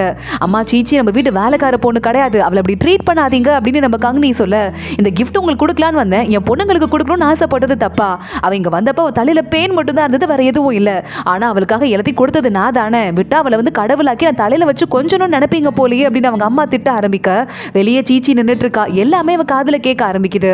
அவங்க அம்மா விதவிதமா அந்த பொண்ணுங்களுக்கு பூவெல்லாம் வச்சு பார்த்துட்டு சீச்சியை வெளியே அனுப்பிட்டு இவங்களுக்கு எல்லாத்தையும் வச்சிட்டு இருக்காங்க. அம்மா எனக்கு வேண்டாம் அப்படின்னு இந்த 2 பொண்ணுங்களுமே ஷூஹ்வா கங்னி 2 பேரும் சொல்லிக்கிட்டு அவங்க அம்மாக்கு வச்சு விட்டுறாங்க, நீங்க வச்சுக்கோங்க அப்படின்னு. இதெல்லாம் கேட்டுட்டு சீச்சி ரொம்ப சோகமாயிடுறா. ஒரு விஷயத்தை யோசிச்சு பாக்குறா. மறுபடியும் சாயவே பார்த்துட்டு இருக்கா. சாய் மேல அவளுக்கு ஒரு லவ் இருக்கும் போல. இந்த லீ மறுபடியும் அங்க வரான். நான் அதை வாங்கிக்கிறேன், உங்களுக்கு ஒருத்தங்க கிஃப்ட் கொடுக்க சொன்னாங்க அப்படின்னு இவ கையில வேகமா ஒரு தோடு ஒண்ணு கொடுத்துட்டு இதை நான் கொடுக்கல ஒருத்தங்க கொடுக்க சொன்னாங்க அப்படின்னு அங்கிருந்து கிளம்பி போயிடுறான். ஏதோ சாய் தான் கொடுத்த மாதிரி ஒரு பில்டப் ஒண்ணு கிரியேட் பண்றான். இன்னொரு பக்கம் நம்ம சாய் இருக்கானே சின்சியரா நின்னுக்கிட்டு இருக்கான். இன்னைக்காவது கங்னி வருவா, அவகிட்ட போயிட்டு எப்படியும் நான் சொல்லிடணும், என் பேர் இவ்வளவு கெட்டு போறதெல்லாம் நான் விரும்பவே இல்லை, அதுவும் இல்லாம அந்த பொண்ணு நானும் சொந்தக்காரங்களாயிட்டோம், அடிக்கடி பாத்துக்க வேண்டி வரும்ல அப்படின்னு சொல்ல இல்ல அப்படிலாம் வராதுன்னு அசிஸ்டன்ட் சொல்றான். உடனே சாய் திரும்பி முறைச்சு பார்க்க ஆரம்பிக்கிறான். நீ வாயை மூடு அப்படின்னு. கரெக்டா வெயிட் பண்ணிட்டு இருக்கும் போதே கங்னியோட வண்டியில இருந்து முதல்ல அவங்க அம்மா இறங்குறாங்க.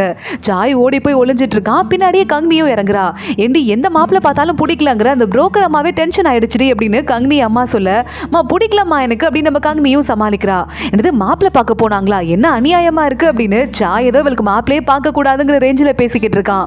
சரி பரவாயில்ல, உனக்குன்னு ஒரு நல்ல பையன் கிடைக்காமலா போவான் அப்படின்னு. கரெக்டா அப்ப ஆப்போசிட்ல சீச்சி வரா. திருன்னு முழிச்சிட்டு இருக்கா.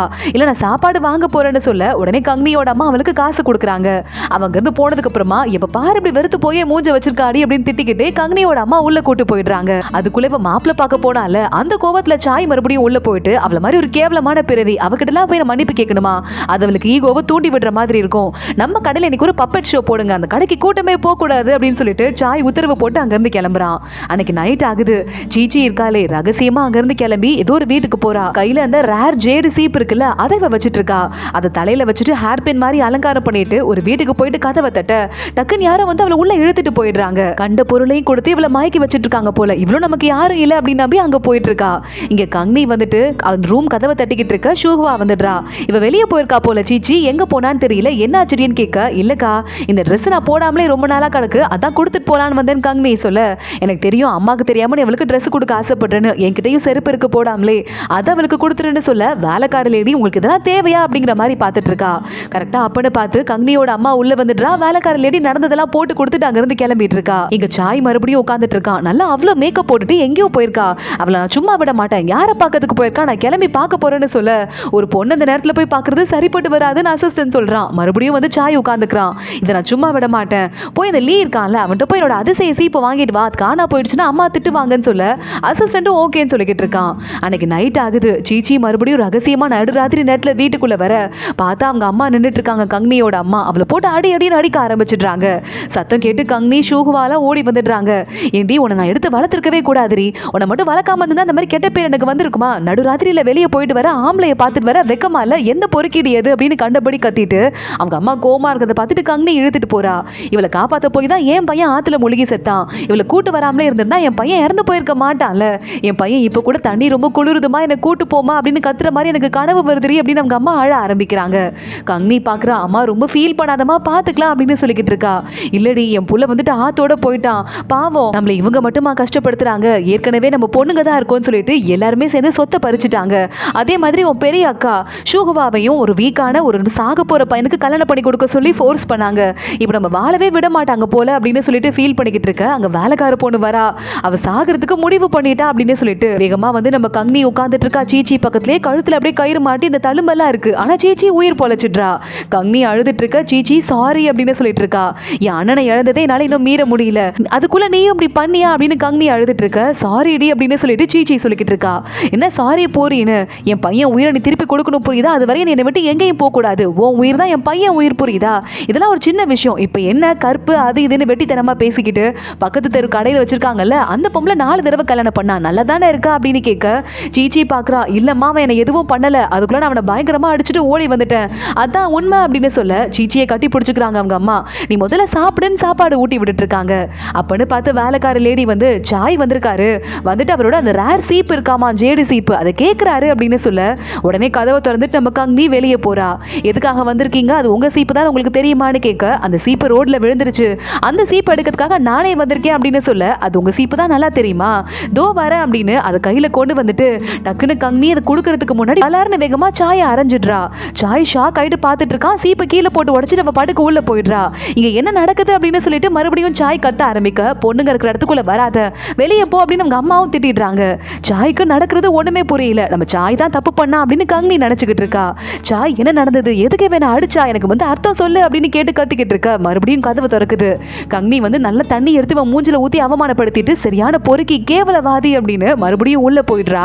அப்படியே சாய் ஷாக் ஆயிட்டு பார்த்துட்டு நிக்கிறான். அதோட தான் இந்த எபிசோட் முடியுது. எபிசோட் ஸ்டார்டிங்லயே அந்த லீ அவன் பண்ண வேலையெல்லாம் பயங்கரமான போதையில எல்லாத்தையும் ஒளறி கொட்டிட இப்பதான் நம்ம சாய்க்கு தெரியுது என்னெல்லாம் நடந்துச்சு அப்படின்னு சொல்லிட்டு. அந்த பக்கமா நம்ம ஃபூஹுவாவோட ஹஸ்பண்ட் ஹன் இருக்கான்ல, என்னடா பண்ண என் ஃபேமிலியே அப்படின்னு சொல்லிட்டு கத்த ஆரம்பிக்கிறான். அங்க ஹோட்டலே சுத்தி நின்று வேடிக்கை பார்க்க ஆரம்பிக்குது. சாய் அந்த இடத்துக்கு வந்துடுறான். நீங்க யாரும் தப்பா எடுத்துக்காதீங்க, அந்த பொண்ணுங்களை பத்தி இவன் பேசுறதெல்லாம் போதையில உளருது, அதனால அதெல்லாம் யாரும் கண்டுக்காதீங்க அப்படின்னு சொல்லிட்டு அந்த லீய வேகமா தெரியாதனமா வெளியே அனுப்பிடுறான். அனுப்பினதுக்கு அப்புறமா அங்க இருக்கிற எல்லாருக்கும் ஆளுக்கு 2 பாட்டில் வைன், நீங்களா டிஸ்டர்ப் ஆயிட்டீங்க அதனால நான் ஃப்ரீயா தரேன் அப்படின்னு சொல்லிட்டு அங்க இருந்து எல்லாரையும் அனுப்ப அத்தனை பேர் அதெல்லாம் மறந்துட்டு அவங்க வேலையை பார்க்க போயிடுறாங்க. சாய் ரொம்ப டென்ஷன் ஆயிட்டு, எவ்வளவு தைரியம் தான் என் மாமியார் குடும்பத்தை பற்றி இவ்வளவு வேகமா விளையாடி இருப்பான், ரொம்ப மோசமானவன், என்ன இவனை விடவே கூடாதுன்னு சொல்ல உடனே சாய் பாக்குறான். இங்க பாரு, நீ ஏதாவது அவனை போட்டு அடிச்சுட்டு போயிருவ, ஆனா அவங்க அப்பா அம்மாலாம் சாதாரண ஆளுங்களா இருக்கலாம், ஆனா அவன் அங்கிள்லாம் கோர்ட்ல வேலை பாக்குறாங்க, கம்ப்ளைண்ட் கொடுத்து அவன் நேரா வந்துட்டு உன் பொண்டாட்டியோட ஃபேமிலி கிட்ட போனா நம்ம எல்லா நேரமும் காப்பாத்திட்டே இருக்க முடியாது, பழி வாங்கணும், ஆனா இப்ப வாங்காத, கொஞ்சம் வெயிட் பண்ணு அப்படின்னு சொல்ல என்ன நீ சொல்லிக்கிட்டு இருக்க, என் பொண்டாட்டி ஃபேமிலிக்கு எவ்வளவு பெரிய அவமானம் இது அப்படின்னு கண்ணா பின்னான்னு கத்த நீ வெளியே போடா இப்போ அப்படின்னு சாய் திட்ட ஆரம்பிக்கிறான். வர வழி இல்லாம ஹன்னு வெளியே போயிடுறான். சாய்க்கு ஒரு மாதிரி மனசு கஷ்டமா இருக்கு. ஆப்போசிட்ல ஹோட்டல்ல பார்க்க ஹோட்டல் இன்னைக்கு மூடி இருக்கு, நம்ம கங்னியோட ஹோட்டல். இப்பதான் அவனுக்கு புரியுது எதனால அடிச்சா அவளை கோவமானா சீப்பை போட்டு உடைச்சா அப்படின்னு சொல்லிட்டு இப்ப எனக்கு புரியுது அப்படின்னு ஃபீல் பண்ண ஆரம்பிக்கிறான். அசிஸ்டன்ட் அங்க வந்து நீங்க எதுக்கு அவங்க பிரச்சனையில தலையிடுறீங்க, என்ன பண்ணாலும் உங்க மேல எதுக்கு கொட்ட தான் போறாங்க, அதனால நீங்க கண்டுக்காதீங்க அப்படின்னு சொல்ல நீ போய் வேலையை பாரு அப்படின்னு சாய் அசிஸ்டன்ட்டையும் திட்டி விட்டுக்கிட்டு இருக்கான். இங்க நம்ம கங்னியை பாக்குறதுக்கு ஃபூஹி வரா, வந்து எல்லா உண்மையும் சொல்லிடுறா. சாய்க்கு சம்பந்தம் இல்லடி, அந்த பையன் லீ இருக்கான்ல, அவன் தான் வேணும்னே சாயை மாட்டி விடுற மாதிரி இப்படி ஒரு வேலையை பார்த்துட்டான்னு சொல்ல, அவன் எதுக்கு கெட்டவங்க கூட எல்லாம் கூட்டணி வச்சுட்டு இருக்கான், அப்ப அவன் மோசமானவன் தானே அர்த்தம், நல்லா அடிச்சுதான் வாங்கிக்கிட்டோம் அப்படின்னு அப்பயும் சாயை திட்ட ஆரம்பிச்சுட்டு, அவன் பேரை கூட என்கிட்ட சொல்லாதீங்க அப்படின்னு கத்துறா. சரி சரி ஓகே, யாரும் அவன் பேரை சொல்ல போறது இல்ல, நீ கொஞ்சம் அமைதியா இரு, ஆனா அந்த பையன் தப்பே பண்ணல, பண்ணாத தப்புக்கு அவனை திட்டு வாங்கிட்டு இருக்கான், அதை நீ கொஞ்சம் புரிஞ்சுக்கோ அப்படின்னு மத்தவங்களும் பேசிட்டு இருக்காங்க. புரிஞ்சுக்கிறதுக்கு ட்ரை பண்றேன் அப்படின்னு கங்னி சொல்லும் போதே ஃபூஹி கேக்குறா, அம்மா சீச்சிக்கு என்ன ஆச்சு, அவ கொஞ்சம் பரவாயில்லையா அப்படின்னு. அவளா இப்ப கொஞ்சம் பரவாயில்ல, இருந்தாலும் மனசு கஷ்டத்துல இருக்கா. அந்த பையன் பாரு, அந்த லீ எவ்வளவு கேவலமான ஒரு வேலையை பார்த்துட்டு அவன் பாட்டுக்கு ஜாலியா போயிட்டு இருக்கான், எனக்கு என்ன பண்றதுனே தெரியல அப்படின்னு மூத்த பொண்ணு ஷோஹுவாவும் பேச ஆரம்பிக்கிறா. கங்னிக்கு ஏதாவது பண்ணி பழி வாங்கணும் போல இருக்கு.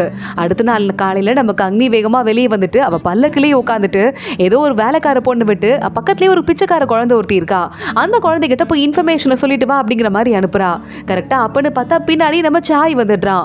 பல்லக்கில் இருக்கிறது உங்க மேடம் கங்னி தானே அப்படின்னு கொஞ்ச நேரம் தனியா பேசணும்னு சொல்ல, உடனே கங்னி மத்தவங்க எல்லாம் கிளம்புங்க அப்படின்னு சொல்ல வேலைக்காரங்க எல்லாம் அங்கிருந்து போயிடுறாங்க. உங்களை நான் அரைஞ்சிட்டேன், நீங்க தப்பே பண்ணல, நீ இப்ப தெரிஞ்சிருச்சு, அதுக்கு நீங்க என்ன பழி வாங்க போறீங்களா அப்படின்னு கங்னி கேட்க, ரொம்ப கோவத்துல தானே நீ அற விட்ட, சரி ஓகே உனக்கு நான் பழி வாங்குறதுக்கு ஒரு சான்ஸ் கிரியேட் பண்ணி தரேன், அந்த பையனை வந்து பழி வாங்குறியா அப்படின்னு பக்கத்துல இருக்க விண்டோவோ திறந்து விட்டுறான். கங்னி பயந்து போயிடுறா.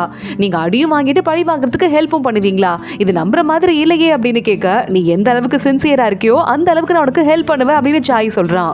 கங்னி வேகமா பல்லக்குல இருந்து வெளியே வந்துடுறா. நீங்க ஒரு ஜென்டில்மேன் தான், உங்களை நேத்து அடிச்சிருக்க கூடாது, நான் பண்ணது தப்பு தான் அப்படின்னு ஒரு மன்னிப்பு கேட்கிறா. சரி பரவாயில்ல, மன்னிப்பு கேட்டுட்ட, இன்னைக்கு பழி வாங்க வேண்டாம், அடுத்து ஒரு ஃபங்க்ஷன் வருது இல்ல, அந்த நாள் அன்னைக்கு பழி வாங்கிக்கலாம், அப்போ வெயிட் பண்ணு அப்படின்னு நம்ம சாய் சிரிச்சுட்டே அங்க இருந்து போயிடுறான். அந்த ஃபங்க்ஷன் டேவும் வந்துருது. அன்னைக்கு கங்னியோட ஹோட்டல்ல ஃபங்க்ஷனுக்காக ஸ்பெஷலா ஸ்வீட்ஸ் எல்லாம் செஞ்சு விற்கிறாங்க. எங்க சாதாரண சக்கரை ஸ்வீட் தானே, இவ்வளோ விலை வச்சிருக்கீங்களே அப்படின்னு மத்தவங்க எல்லாம் கேட்க, கங்னியோட அம்மா இங்க பாருங்க, ஒவ்வொன்றுலையும் முயல் ஆமை குதிரைன்னு இருக்கு, ஒவ்வொரு அனிமலுக்கும் ஒரு பலன் இருக்கு, இந்த முயலை வாங்கினீங்க அப்படின்னா உங்க வீட்டுல சந்தோஷம் பூந்து விளையாடும், ஆமையை வாங்கினீங்க அப்படின்னா ஆமை மாதிரியே நமக்கும் ஆயுசு பெருகும் அப்படின்னு ஒவ்வொன்றுக்கும் சொல்லிக்கிட்டு இருக்க. உள்ளங்க பொண்ணுங்கெல்லாம் உட்காந்துட்டு ஒவ்வொன்றையும் குட்டி குட்டி பொம்மையா பண்ணி வித்துட்டு அதை வச்சு சக்கரை சாதாரண மிட்டாய்க்கு காசை எக்கச்சக்கமா வாங்கிட்டு இருக்காங்க. நல்ல வியாபாரம் சூடு பிடிக்க ஆரம்பிக்குது. அதிர்ஷ்டம் அதிர்ஷ்டம்னு ஆளாளுக்கு ஒன்று வாங்கிக்கிட்டு இருக்காங்க.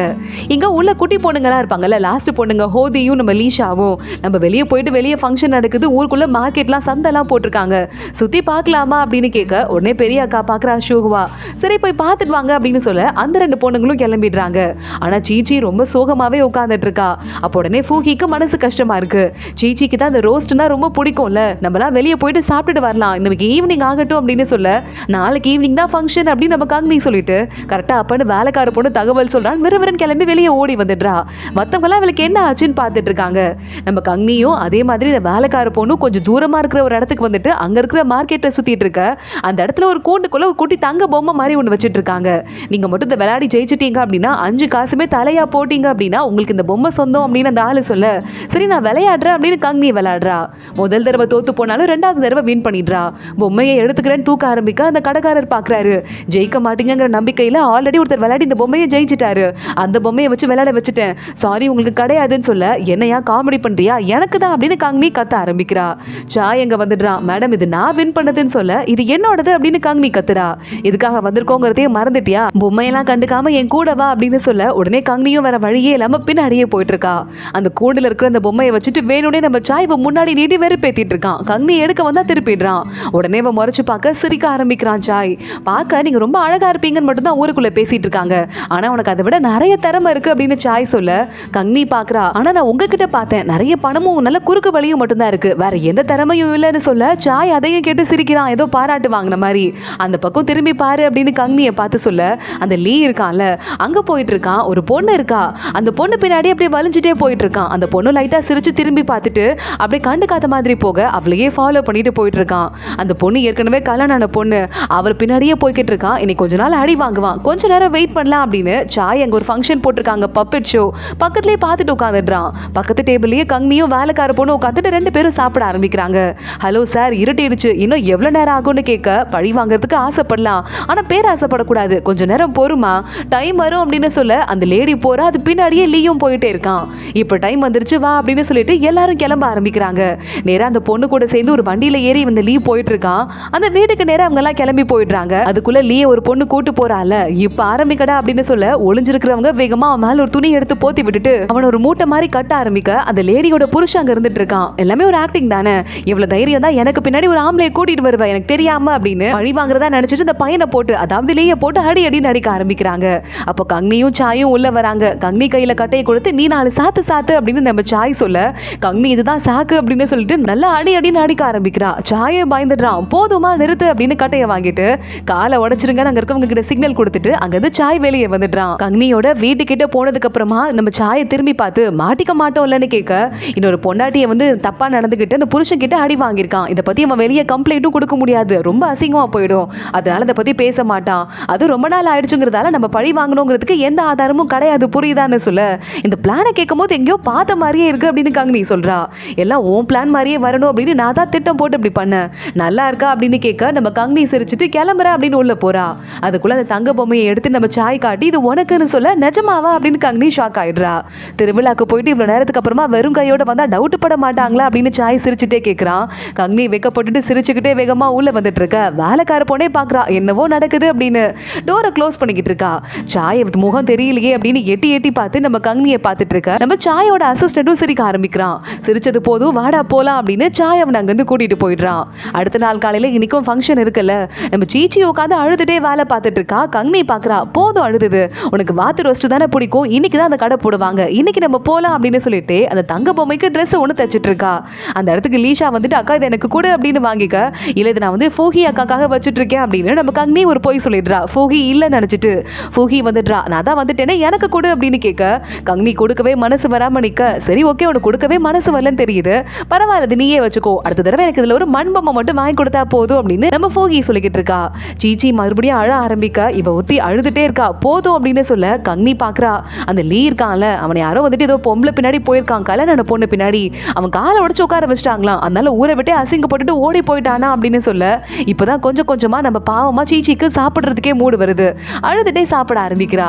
அன்னைக்கு ஈவினிங் ஆகுது. நம்ம சாயும் ஹன்னும் வெளியே கிளம்பலாம் அப்படின்னு பார்த்துட்டு இருக்க அந்த நேரத்துல பக்கத்துல இருக்க ஏரியால தீ பரவிட்டு அந்த ஏரியா ஃபுல்லா எரிய ஆரம்பிக்குது. சாய்க்கு தகவல் வருது. ஐயோ அப்படின்னு சொல்லிட்டு வேகமா ஆப்போசிட் டைரக்ஷன்ல கிளம்புறான். ஹன்னு பாக்குறான் ஆனா உன் வீட்டு பக்கத்துல நெருப்பு எரியுது, நீ எதுக்கு ஆப்போசிட்ல கிளம்புற, வீட்டுக்கு போலாம் வா அப்படின்னு சொல்ல வாடா என் கூட அப்படின்னு நம்ம ஹன்னை கூப்பிட உடனே சாய் பின்னாடி ஹன்னும் ஓட ஆரம்பிக்கிறான். இங்க நம்ம 5 பொண்ணுங்கள்ல ஷூகுவாவை தவிர மத்த எல்லாருமே ஜாலியா வெளியே வந்துட்டு இருக்காங்க ஷாப்பிங்க்கு. சீச்சியை கூட்டு வந்து அவளுக்கு வேணுங்கிறதெல்லாம் வாங்கி கொடுக்குறாங்க. சீச்சியும் கொஞ்சம் கொஞ்சமா ஹாப்பி ஆயிட்டு இருக்கா. அப்ப 2 பேர் நின்று இந்த பொண்ணுங்கெல்லாம் அழகா இருக்காங்களே அப்படின்னு குறுன்னு பார்த்துட்டு இருக்க அதுல ஹாடியும் லிஷாவும் மட்டும் கொஞ்சம் ஓரமா ஓடி போயிடுறாங்க ஏதோ ஒரு ப்ரோக்ராம பார்க்க போறேன்னு. அவங்க பின்னாடி நம்ம ஃபூஹியோட குடும்பத்துல இருந்து பாதுகாப்புக்கு ஆள் வந்திருக்காங்க, அவங்க எல்லாம் போயிட்டு இருக்காங்க. அப்பன்னு பார்த்து நம்ம சீச்சியை வண்டியில ஏத்துறதுக்காக ஃபர்ஸ்ட் வண்டியில ஃபூஹி ஏறிடுறா, இன்னொரு வண்டியில நம்ம கங்னி ஏறிடுறா. அடுத்து நம்ம சீச்சி ஏறலான்னு பார்க்கும்போது 2 பேர் பார்த்துட்டே இருந்தாங்கல்ல அவங்க நம்ம சீச்சியை தள்ளி விட்டுட்டு 2 வண்டியை எடுத்துடுறாங்க. ஒரு வண்டியில கங்னி இன்னொரு வண்டியில ஃபூஹி 2 பேருமே மாட்டிக்கிறாங்க, கடத்திட்டு போகப்பட்டு இருக்காங்க. வேற வழியே இல்லாம என்ன பண்றதுன்னு தெரியாம நம்ம சீச்சி ஒரு பக்கம் தலை தெறிக்க ஓடி வந்துட்டு இருக்க கரெக்டா அந்த வண்டியில கடத்திட்டு போறாங்கல்ல அப்பதான் ஆப்போசிட்ல நம்ம சாயும் ஹன்னும் வந்துட்டு இருக்காங்க. சாய் அந்த வண்டியை ஒரு மாதிரி டவுட்டா பாக்குறான், ஆனா கண்டுக்காத மாதிரி அங்க இருந்து கிளம்பிட்டு இருக்கான். ஹன்னு உடனே சூப்பர் ஐடியானா அங்க நெருப்புல நிறைய பேர் பாதிக்கப்பட்டிருப்பாங்க, இருக்கிற மரக்கட்டை பத்தாது நைட்டோட நைட்டா பக்கத்து ஊருக்கு போயிட்டு மரக்கட்டையெல்லாம் வாங்கிட்டு வந்துட்டு இந்த ஐடியா எனக்கு வராம போயிடுச்சேன்னு சொல்ல நம்ம கடை வச்சு சம்பாதிக்க மட்டும் கூடாதுரா, நம்ம ஊர் மக்கள் காசுல தானே நம்ம ஜாலியா இருக்கும், அவங்களுக்கும் ஹெல்ப் எல்லாம் பண்ணணும் புரியுதா அப்படின்னு சொல்லிக்கிட்டு இருக்கான். இங்க சீச்சி எங்க ஒரு மிலிட்டரி கேம்ப் இருக்கு அந்த இடத்துக்கு ஓடி வந்துட்டு எங்க அக்காங்களை கடத்திட்டு போயிட்டாங்க காப்பாத்துங்க ப்ளீஸ் அப்படின்னு கத்த ஆரம்பிக்க இல்லம்மா ராஜா கூப்பிட்டுருக்காரு நாங்க முக்கியமா போறோம்னு அவங்க கிளம்பிடுறாங்க. ஆனா சாய் அங்க வந்துடுறான். என்ன ஆச்சு நீ லீவ் விட்டு பொண்ணு தானே அப்படின்னு கேட்டுட்டு இருக்கான். கங்னியையும் ஃபூஹியையும் கடத்திட்டு போயிட்டாங்கன்னு சொல்ல அவ்வளவுதான் சாய் ஹன்னு 2 பேரும் ஷாக் ஆயிட்டு குதிரையை திருப்பிட்டு வேகமா கிளம்புறாங்க. ஆனா இப்ப என்னடா பண்றது, இந்த வண்டி இந்த பக்கம் தானே போச்சு அப்படின்னு கேட்டுட்டு ஹன்னு சொல்ல உன் பொண்டாட்டியை காப்பாத்திலாம் பிரச்சனை இல்ல வா அப்படின்னு சாய் கிளம்பி வந்துட்டு இருக்கான். கங்னியையும் ஃபூஹியையும் கடத்திட்டு போயிட்டு ஒரு இடத்துல நல்லா கண்ணு வாயெல்லாம் கட்டி போட்டு ஒரு வீட்டுல வச்சுட்டு இருக்காங்க. அங்க பாதுகாப்புக்கு ஆளும் இருக்காங்க. அந்த இடத்துக்கு சாயோட சேர்ந்து எல்லாரும் வந்துடுறாங்க. என்ன மரத்துக்கு பின்னாடி ஏதோ அசையுதேன்னு காடா இருக்க 2 பேர் அங்கிருந்து கிளம்ப ஆரம்பிக்க சாய் அந்த 2 பேரையும் அங்கேயே அடிச்சு போட்டுட்டு அடுத்து உள்ள வந்துடுறான். அடுத்து செக் பண்றதுக்கு ஒருத்தன் வரான். அவனே கையும் களவுமா பிடிச்சிட்டு என்னடா பண்ண என் பொண்டாட்டியே அப்படின்னு ஹன்னு கேட்க ஆரம்பிக்க இல்லங்க அந்த பொண்ணுங்க அழகா இருந்தாங்க அதனாலதான் தூக்கிட்டு வந்துட்டோம், ஏதாவது எங்க தலைவருக்கு கிஃப்டா கொடுக்கலாம் இல்லைன்னா பெரிய பணக்காரங்களுக்கு வித்துடலான்ட்டு, எங்க கை கூட அவங்க மேல படலங்க, நாங்க தப்பா பிஹேவ் பண்ணலங்க அப்படின்னு சொல்ல இது சும்மா விடக்கூடாது, இவங்க மட்டும் இல்ல இவங்க ஆளுங்களே இருப்பாங்க, இவங்க யாருன்னு கண்டுபிடிச்சு அத்தனை பேரையும் போலீஸ்ல ஹேண்ட் ஓவர் பண்ணுங்கன்னு சாய் சொல்லிடுறான். மத்த ஆளுங்கெல்லாம் கூட்டு போறாங்க. நான் என் பொண்டாட்டியை கூப்பிட போறேன் அப்படின்னு ஹன்னு கிளம்ப இங்க பாருடா ஒரு நிமிஷம் வெயிட் பண்ணு, உன் பொண்டாட்டி உன்னை திருவிழாக்கு வான்னு கூப்பிட்டா, ஆனா நீ ஏன் கூட ஜாலியா உட்காந்து என் ஹோட்டல சரக்கு அடிச்சிட்டு இருந்த, இப்ப மட்டும் நீ இப்ப போனன்னு வச்சுக்கோ அவகிட்ட நல்லா மாட்டிக்குவா, உன்னை கடைசி வரையும் திட்டிக்கிட்டே இருப்பா, சோ கொஞ்ச நேரம் அவளுக்கு டைம் கூட நல்லா ஹீரோ மாதிரி போயிட்டு கடைசியா காப்பாத்தலாம் அப்படின்னு சொல்ல உடனே ஹன்னு திரு திருன்னு மூலிக்க ஆரம்பிக்கிறான். அதுக்குள்ள நம்ம கங்னி உள்ள போயிட்டு கையில இருக்கிற கட்டெல்லாம் கட்டிட்டு அதே மாதிரி நம்ம ஃபோகியையும் காப்பாத்துறா. இங்க பாரு, முடிஞ்ச அளவுக்கு எஸ்கேப் ஆக ட்ரை பண்ணலாம், முடியலன்னு வச்சுக்கோயேன் அவங்க என்ன கேட்கறாங்களோ கொடுத்துரு, நகை பணமா இருந்தாலும் சரி, கருப்பு கிருப்புலாம் பார்த்துட்டு இருக்காத, உயிர் தாண்டி ரொம்ப முக்கியம் அப்படின்னு அவ சொல்ல இதெல்லாம் வெளியே இருந்துட்டு எல்லாத்தையும் காதல வாங்கிட்டு இருக்கா நம்ம ஹன்னு. என் பொண்டாட்டி சொல்றது கரெக்டு தானா, ஒருவேளை அவளை கடத்திட்டு போயிட்டு எங்கேயாவது வித்திருந்தா கூட நான்லாம் யோசிக்கவே மாட்டேன், என் பொண்டாட்டியா மறுபடியும் கூட்டு வந்திருப்பேன், என் பேச்சை அவ கொஞ்சம் கேட்டு இருந்திருக்கலாம், இன்னும் ஆளுங்களை கூட்டு போன்னு சொன்னேன், கேட்கவே இல்லை நான் சொல்ல, உன் பேச்சை கேட்கணும் அப்படின்னா நீ அவள்கிட்ட மரியாதையா பிஹேவ் பண்ணிக்கணும், அதனால இன்னும் கொஞ்ச நேரம் பயப்படட்டும், அப்புறம் போய் காப்பாத்தலாம் அப்படின்னு ஒரு ஐடியாவை சாய் கொடுக்குறான். கொஞ்ச நேரம் ஆகுது, இந்த 2 பேரும் உள்ள போறாங்க.